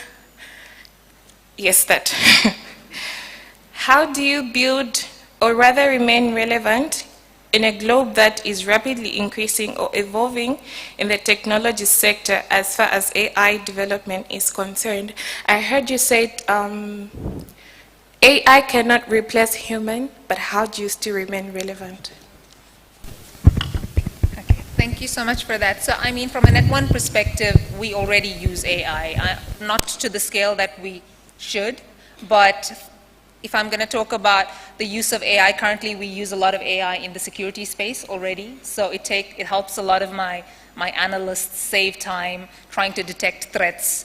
We kind of shortlist billions of threats and fine-tune it into like 4 threats, which they then need to kind of investigate. So it saves a lot of time in the cybersecurity space, which is also another hot topic at the moment. So we do have AI in our cybersecurity space. From a data center perspective, AI is not something that is light to run on as well. So one of the key requirements for effective AI is the need for high-speed processing power, which cannot even be delivered through CPUs. You need GPUs for that, which are very expensive. So in our cloud, in our data center journey, we have GPUs lined up for the use of AI in business for the future. So we are preparing. We are trying to stay ahead of the curve, but with AI, not against AI. If other speakers don't have anything to add to it, I have a question. Continuation. This was something I had already wanted to ask. So sorry, I'll just take a moment here. You've seen, from our interactions, I've understood that you've seen this ecosystem in Zambia, the technology as well as the infrastructure, from a high-level perspective, as well as from a micro level. So what are your thoughts on, is Zambia ready for a full-blown AI takeover? In terms of technology, business, people, what's your thoughts?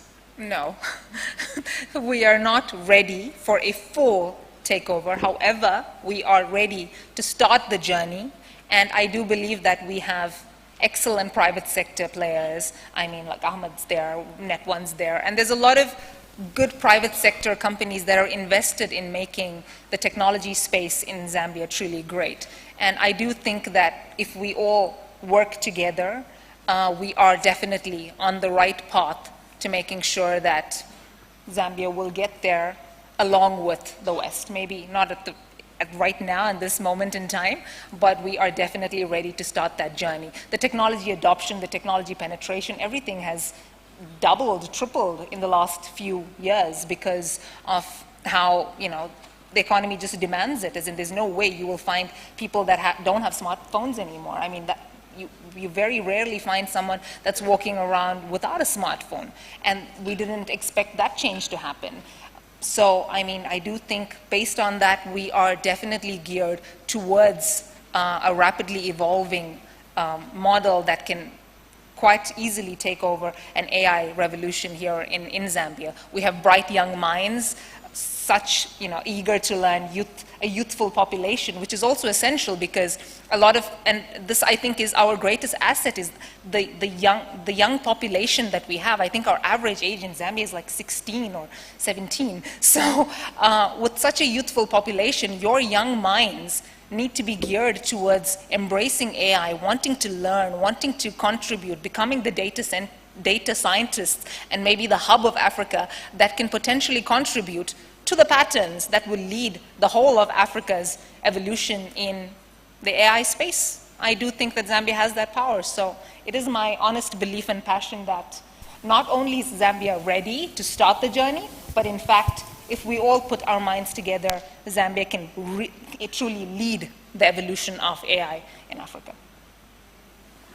That's amazing. So I think we still don't have the mics ready. I have the mic. Awesome. So we move to 2 more questions, and then we'll come back to the panel, and then we'll go. I mean, I just want a time check. Are we on time track? Yes. Cool. All right, thank you. My name is Brighton. So I have a question for Mr. Ahmed. About how active analytics enhance energy risk management and trading in Zambia, because I think Zambia is like over 60 years, but we still keep complaining about no water levels, we don't have electricity. Like, how can AI actually enhance you run these electricity being supplied across the country? Can we have that question repeated once more? I think it was just because of the mic's distortion. Can you just briefly rephrase? You can hear me now?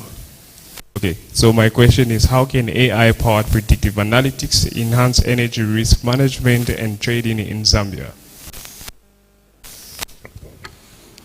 Well, once you start using AI, you start studying a lot of data points at the same time. And that gives you a lot of analytics, so you can either analyze what happened before, either predict what's going to happen in the future. One of the things we spoke about is using satellite technology to monitor deforestation, droughts, floods, and predict where they're going to happen and how it's going to affect things. Another thing that you can use using AI is checking what's the best soil for the best crops. Because sometimes, as much as you can know the weather, but you can't do anything about it. So the best thing you can do is analyze all the soil in Zambia and try to see which varieties grow where, even when climate change is happening and some places are not receiving enough water. Another thing that I was very interested in, that now they are using AI even in trying to breed different types of corn. I was attending one of the conferences, and they said that they do like million type of varieties, and they put them in different scenarios, and then they choose the best one for droughts, the best one for floods, and all that. So there's a lot to do, but it's up to you to create it. And this is what I'm saying, that if you're future-proof, you start thinking, how can I combine whatever I'm passionate about and add AI to it for you to be future-proof? Another thing that I embarked on in the past 3 years, I can say, is I'm trying to figure out in 10 years how I can stay relevant. So I'm working with AI stuff, I'm working with space stuff, because space is one of the newest ventures now. And I'm working with content stuff, because the human interaction and content and production is something that AI will not replace. Even if you have an AI doing a movie for you, you will not enjoy it as much as humans doing movies or production and so on. So I'm trying to be future-proof from now while using the tools that are available for me to stay relevant all the time. Thanks. Thank you so much. Before we move to a question, this is something that I wanted Mr. Chansa Kabwe's insights as well, because in one of your, it was not a LinkedIn post, but it was a comment that you had put under a LinkedIn post that piqued my interest. You've mentioned that just because mankind invented calculator, we didn't stop learning math. I felt that was very interesting, because here you're highlighting how human insights can augment with technology, how skills augment with technology. How relevant is that for African countries like Zambia? Yeah. So in Zambia, we are actually quite well positioned with the internet and availability. So when it comes to AI, we don't have to go back to start retraining these expensive models. She mentioned that they run on GPUs, and GPUs are super expensive, and you need thousands of that to just train one model, and the costs go beyond millions of dollars. So but those models, fortunately, are also being uploaded on the internet for free on places like Hugging Face Hub. And people here can, anyone can go to Hugging Face Hub, you download the model and use it for yourself. So the ability to get those things online and run those are skills that anyone can pick up. There's a lot of documentation and tutorials on how to do this, and everything is free of charge. And you can pick up those skills, and we can now move on from reinventing the building of AI to how to use AI. And one of the most prominent ways that AI is being used by many individuals is a skill called prompt engineering. And if you pick up prompt engineering, you can tune your AI to behave however you want it. So when you strengthen that prompt engineering and you add it to the skills that already exist, the skills that already exist and that what you're already doing, you become 10 times better than what you are doing before. I do this all the time when I'm writing programs, when I'm coding. I write part of the code, and then part of the code is generated by the AI.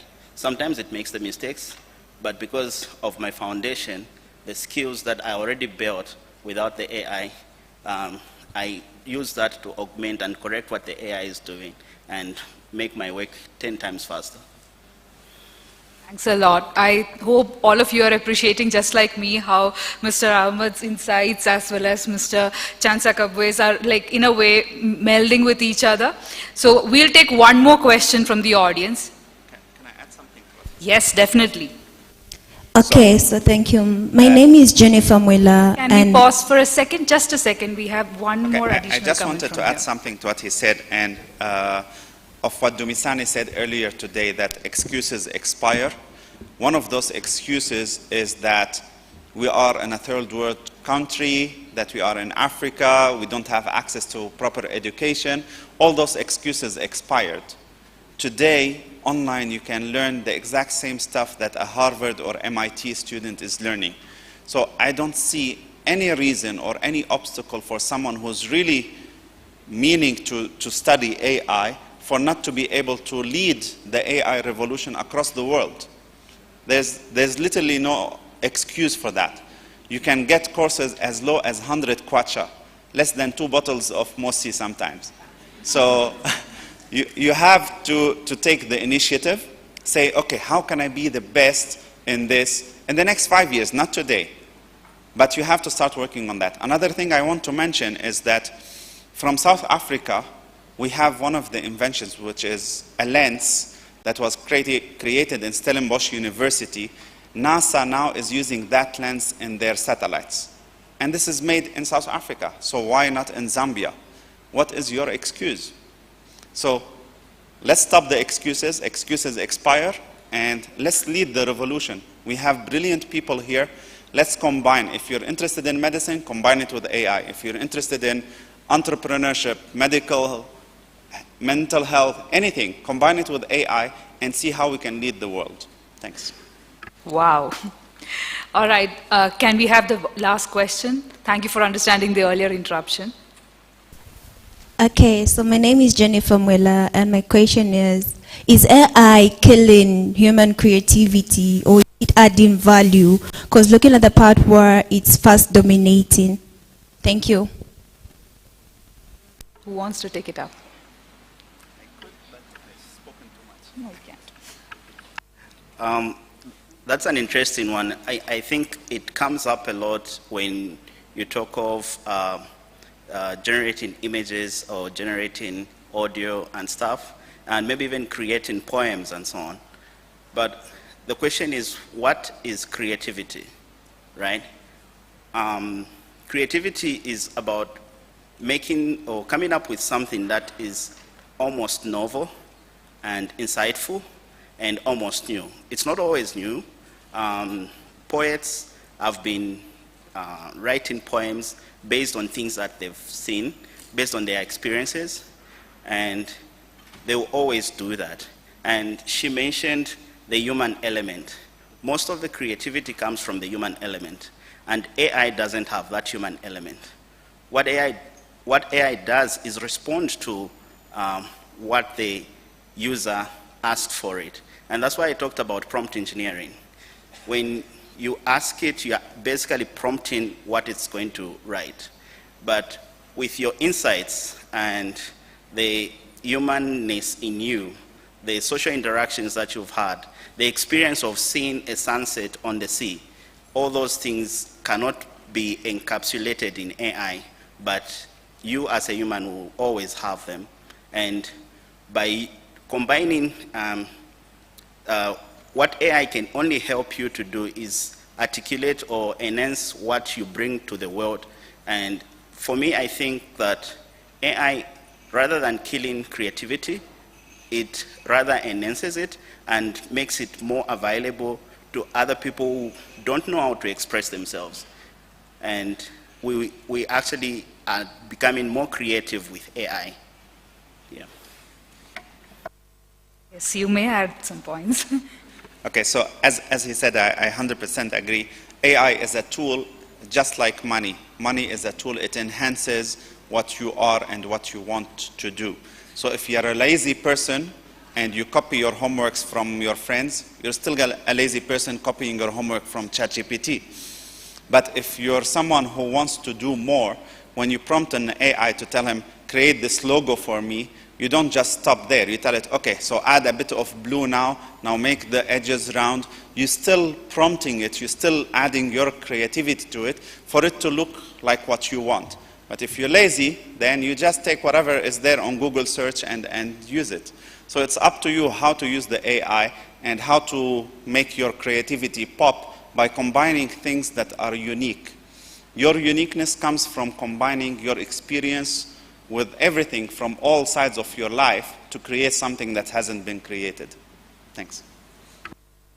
Sorry, just to kind of add on to what both of the speakers had said is, what AI does, it does not necessarily replace, not it doesn't at all replace creativity. What it does is it replaces inefficiency, and it creates an efficient way of handling your day-to-day tasks, your business. I mean, I read a stat, I think a few weeks ago, around one of JP Morgan's commercial loan agreements takes a few seconds to get approved with AI, but if that was to be done by a human lawyer, it would take 360,000 hours. So instead of reviewing that loan agreement, those lawyers can work on their creativity to kind of better their organizations. It takes away the element of mundane tasks, repetitive tasks. That's what AI does, but it does not take away the element of you. Thank you. Thank you. Thank you so much. So we're coming to the close. Very sorry we can't take more questions, but they'll be available here right after the panel to ask you, you can ask your questions directly. So at a conference back in India a week back, I had interacted with an Australian delegate who said that in 2020, India replaced China as one of the hotbeds for industries and investments. And in 2040, this is the shift that we're going to see. Industries and investments are going to abandon India, and it's going to be Africa. Africa is going to be the new hotbed of investments and industries. The youth sitting here today are, in a way, going to be part of that change. By the time you mature into your roles as an entrepreneur or as an employee, you probably would be participating in that change. So I have a question for all of you. It's a closing remark I expect from everyone. To be part of that change, to not just participate, but to lead. Now, taking from Sir McLean, who had earlier set an example, how would you, as a 21-year-old, if you were sitting in the crowd, how would you prepare yourself for 2040 of Africa?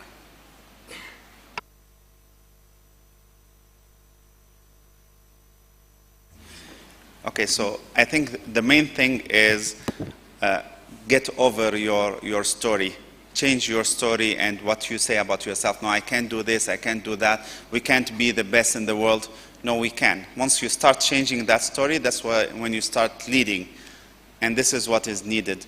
So Africa definitely has the potential, but only if you believe in that potential. Thanks. From my perspective, it's similar to what Ahmed said. It is basically being willing to embrace who you truly are, being willing to embrace change, but also take control over your lives, be willing to see what is truly out there, and be willing to, just plunge straight forward and actually take that risk so that, without being afraid of yourself, not having any self-doubts, not wondering if you would fail, because what's the worst that can happen, You didn't get it, but you would never know without actually trying. And that's my key takeaway from that.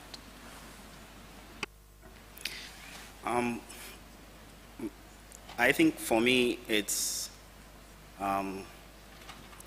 becoming an expert whilst it's understanding yourself and becoming an expert in a field. Oftentimes I see young people trying to do many things at once. You are trying like 5 business ideas at the same time, or you're trying to do you're trying to learn different skills at the same time. But in the marketplace, the most valuable person is an expert. So whilst you have the time, learn one thing and become really good at that. And remember to future-proof yourself, use the tools that are available to you, and you will make yourself valuable. And in 5 to 10 years' time, you'll be on top of the field. Thank you so much. I share your thoughts. I could have gone and on having this conversation, but we are coming to the end of this panel. Thanks a lot for joining us today, and thanks a lot for being such a patient audience. Thank you again.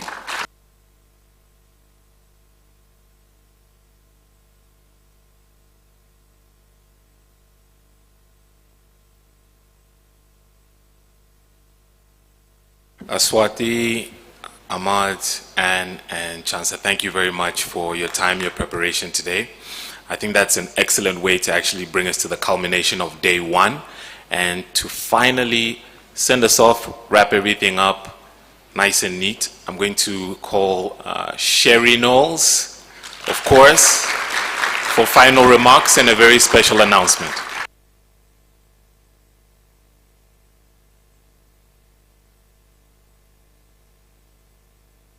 What a day.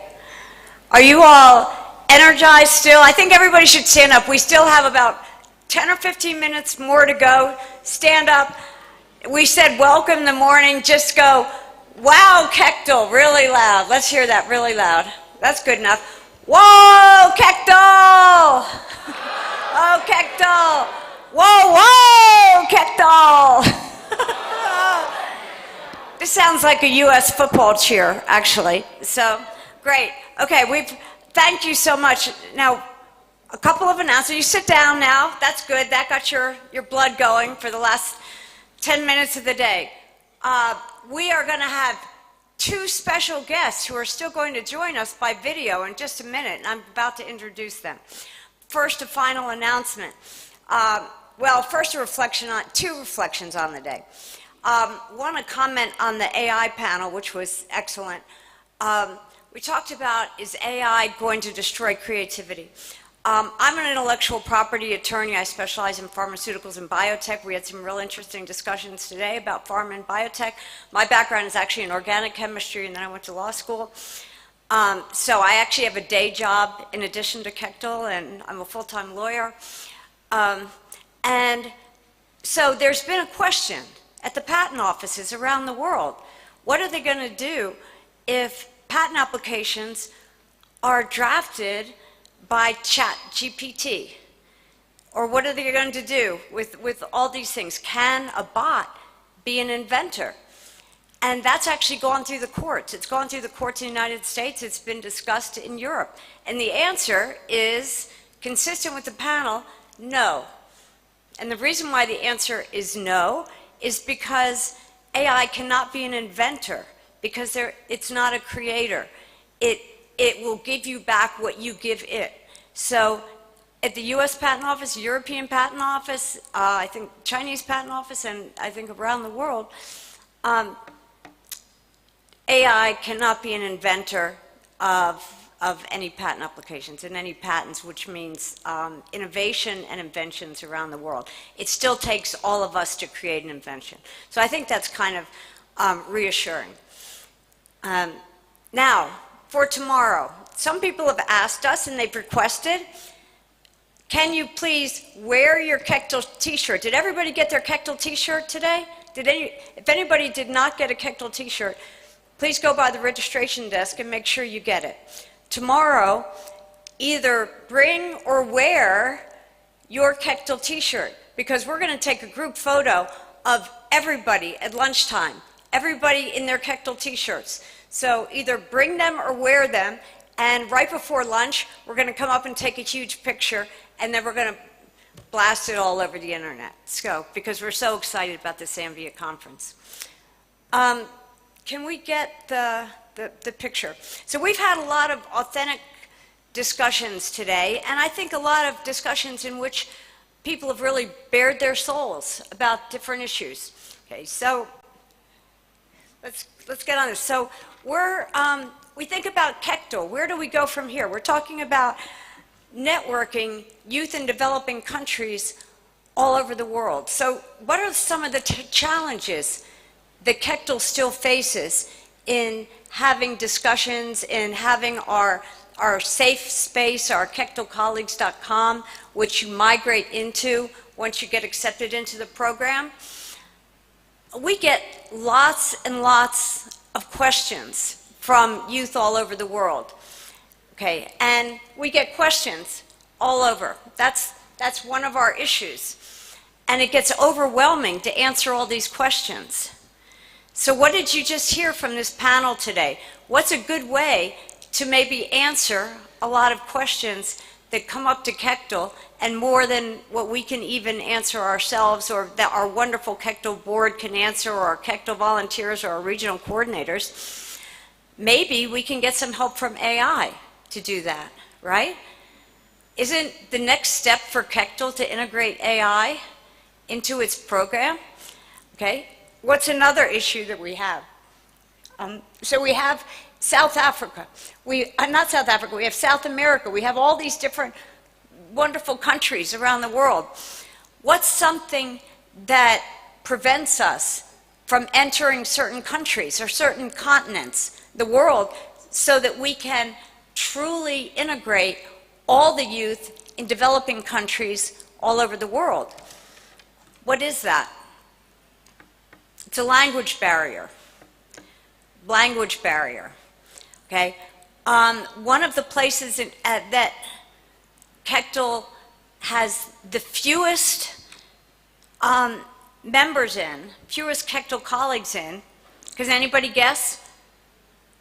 What's the continent that we have the fewest Kectil colleagues in?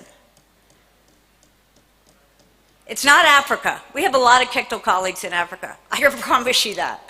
It's not Africa. Okay? What is the continent? It's South America. It's South America. Okay? And why? Why do we have a barrier in South America? A lot of people in America, in South America, don't speak English. And so English in South America is kind of a privileged language. And so when we are offering the Kectil program to youth around the world, the youth that we get in some countries are just the youth who are privileged enough to learn English, right? Right. So what do we do about that? Raise your hand. What do we do about that? We try to integrate AI, okay, for language translation. So this is our next step, and we're super excited about it. This last panel was a great build-up to introducing our new special guests. So we have an announcement today. We're going to be integrating AI into our program. We're really excited about that. We have partnered with Reify Technologies out of India. It's based in Kochi, India. It has AI innovation apps, and its products are currently used by 75 million people. It provides 23 languages. We're going to start trying to integrate other languages into the Kectil program so that when we open our portal in September, we can actually have the application in separate languages. Now we're not going to be all things to all people at the same time. We're going to roll it out first in Spanish because we have such a need to break the barrier in South America. So starting in September, people who are Spanish speaking are going to be able to answer the application in Spanish. It's going to be written in Spanish. There'll be simultaneous translation. It'll be idiomatic, not literal. And then when they get into the Kectil Colleagues platform, they're going to be able to read the assignment in Spanish. They're going to be able to present their assignment in Spanish, but then there's going to be an immediate translation into English. It's going to also be posted in English. So all the Kectil colleagues around the world who are speaking English can now read all the answers, the assignment answers coming in from Spanish-speaking youth. And then after we've gotten that down and rolled that out, then we're going to start thinking about additional languages that we can add to Kectil. We're very excited about this. We think that this is a way to open up Kectil to not only to different countries, but different strata of youth within a country, where some of the youth speak English, but others don't. Okay, so we're very excited to hear about that. Now, are we ready? Are we ready, Ashwathi?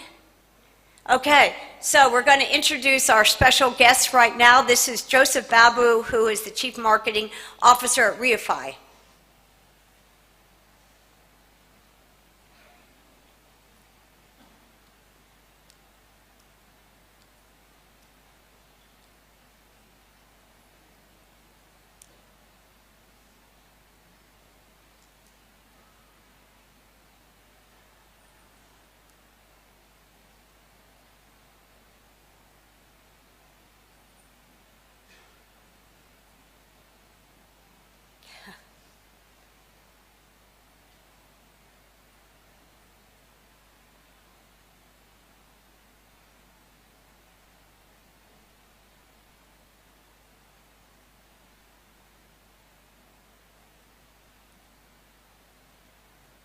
No, tell them we don't have sound.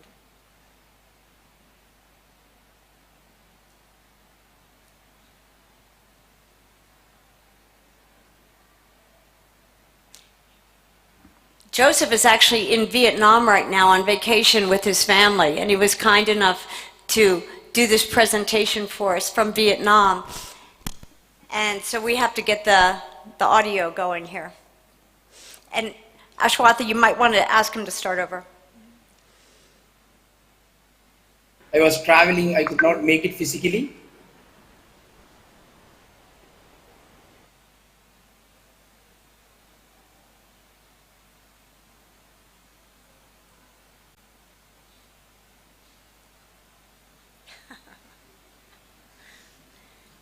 This is what you call real time, right? Hi, good evening, Zambia. I am Joseph Babu, co-founder and director of RIAFI Technologies.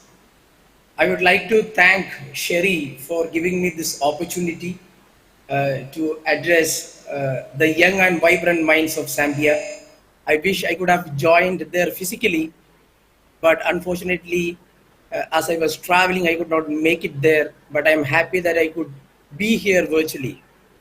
And let me give a bit of a context of how I got introduced to Kectil.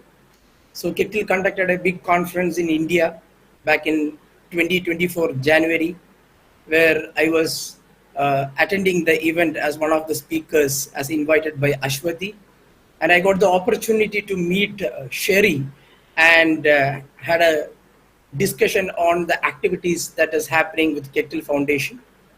And the kind of work that Kectil Foundation is doing for the developing, the youth in the developing countries is quite remarkable. So we had a very deep discussions in terms of how technology can be leveraged or artificial intelligence can be leveraged for an initiative like Kectil program. So there were a random chat that happened during the dinner where we were discussing, can we introduce or can we create a digital assistant for Kectil to help the Kectil colleagues who are joining to the program in order to help them to get clarified or give information regarding the program and guide them to successfully complete the Kectil program and reap the benefits of the same. So based on this conversation, we have decided to create something with the power of artificial intelligence. So we try to bring in our expertise, the organization that I represent, RIAFI Technologies. So we are working in artificial intelligence. Sherry would have talked about the same in the introduction part.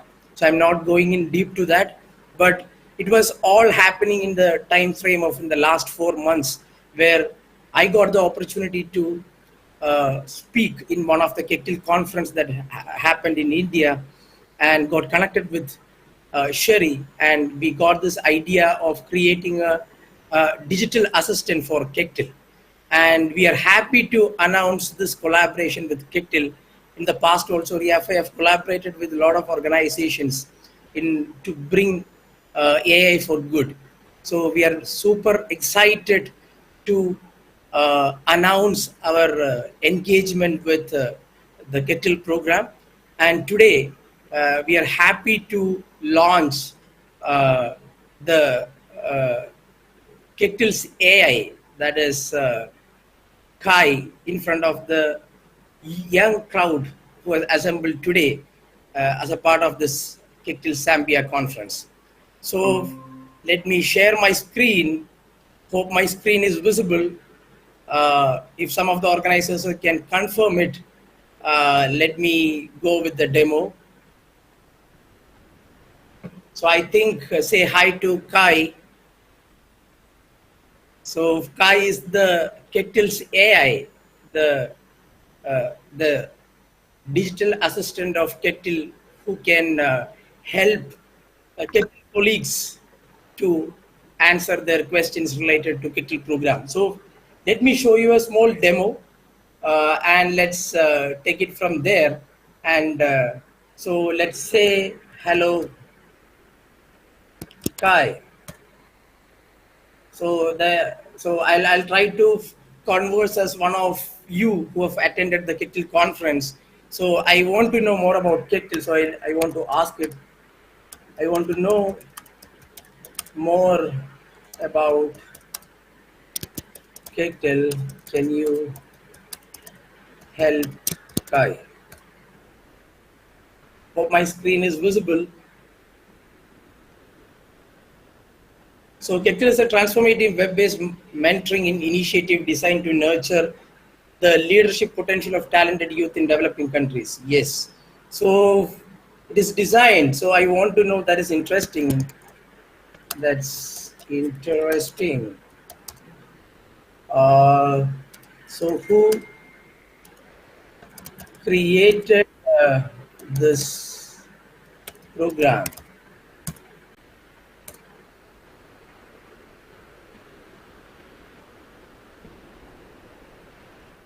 Yes, so Sherry is a very familiar face for now in Zambia for the young crowd.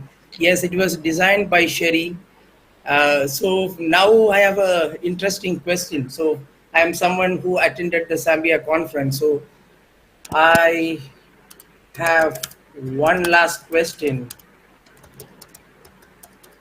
If you can give me few lines for an aspiring youth who want to join this program,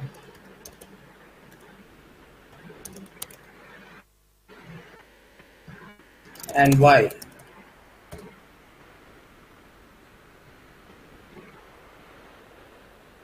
So I would like to ask this question. So it's giving me options, like Kai is like a friend whom you can converse. So the Kectil program identifies and nurtures talented youth in developing countries, empowering them to make a positive impact on their communities and nation. Definitely, that is something that you can tell to your friend who are interested to part of this program, who could unfortunately might not be come here for the program, but whom you know who would benefit from this program. You can definitely give this kind of insights why they have to be part of this program. So you were super helpful, Kai. Thank you.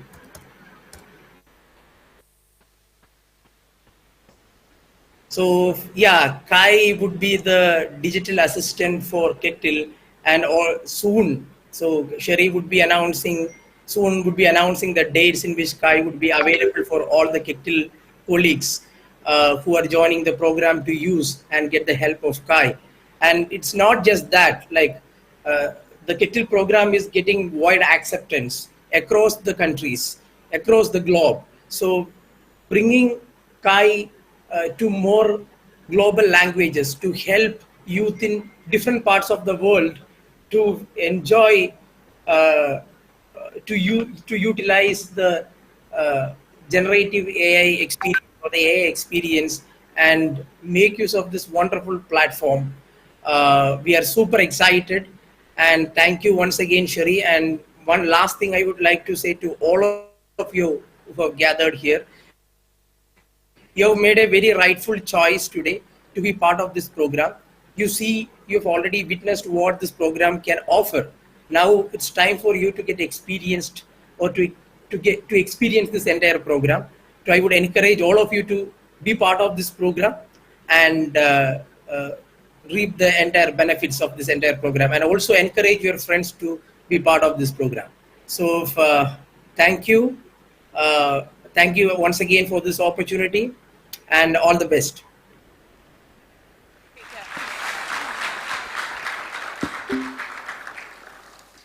Okay, great. I hope you enjoyed that. That's going to help us a lot with the recruiting and the application starting in September.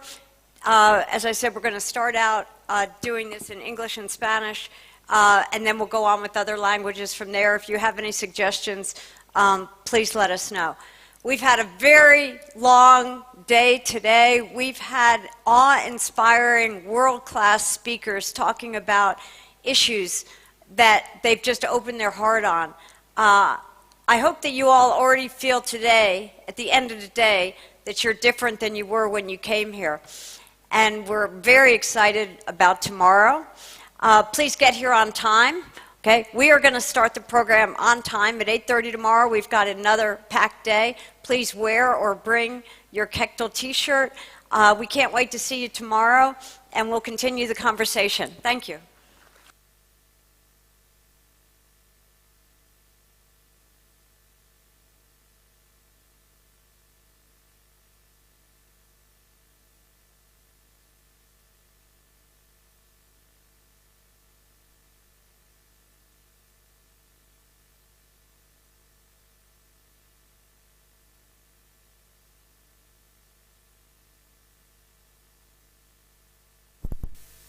Colors, but together we are one.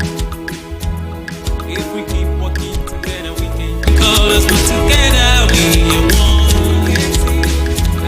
If we keep working together, we can. Colors, but together we are one. If we keep working together, we can. Colors, but together we are one. If we keep working together, we can. Colors, but together we are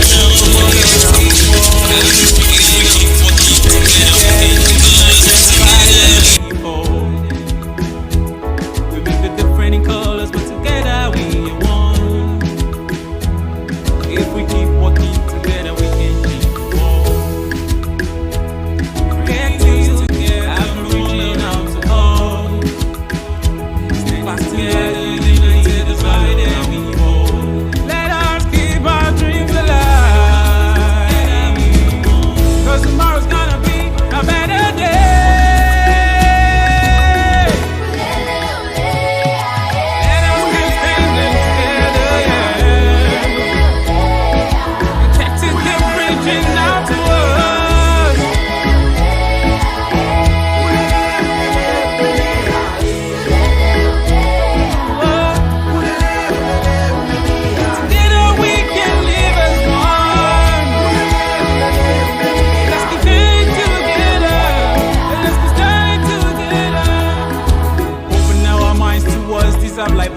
Changing our world to conscious innovation, improving our intellectual capacity in a view to improve our community. We are the change that we seek tomorrow. It's for me and you, we are the leaders. We are the leaders of tomorrow. Let us rise and stick to our responsibilities while making use of our innate abilities. Together we can empower those with disabilities.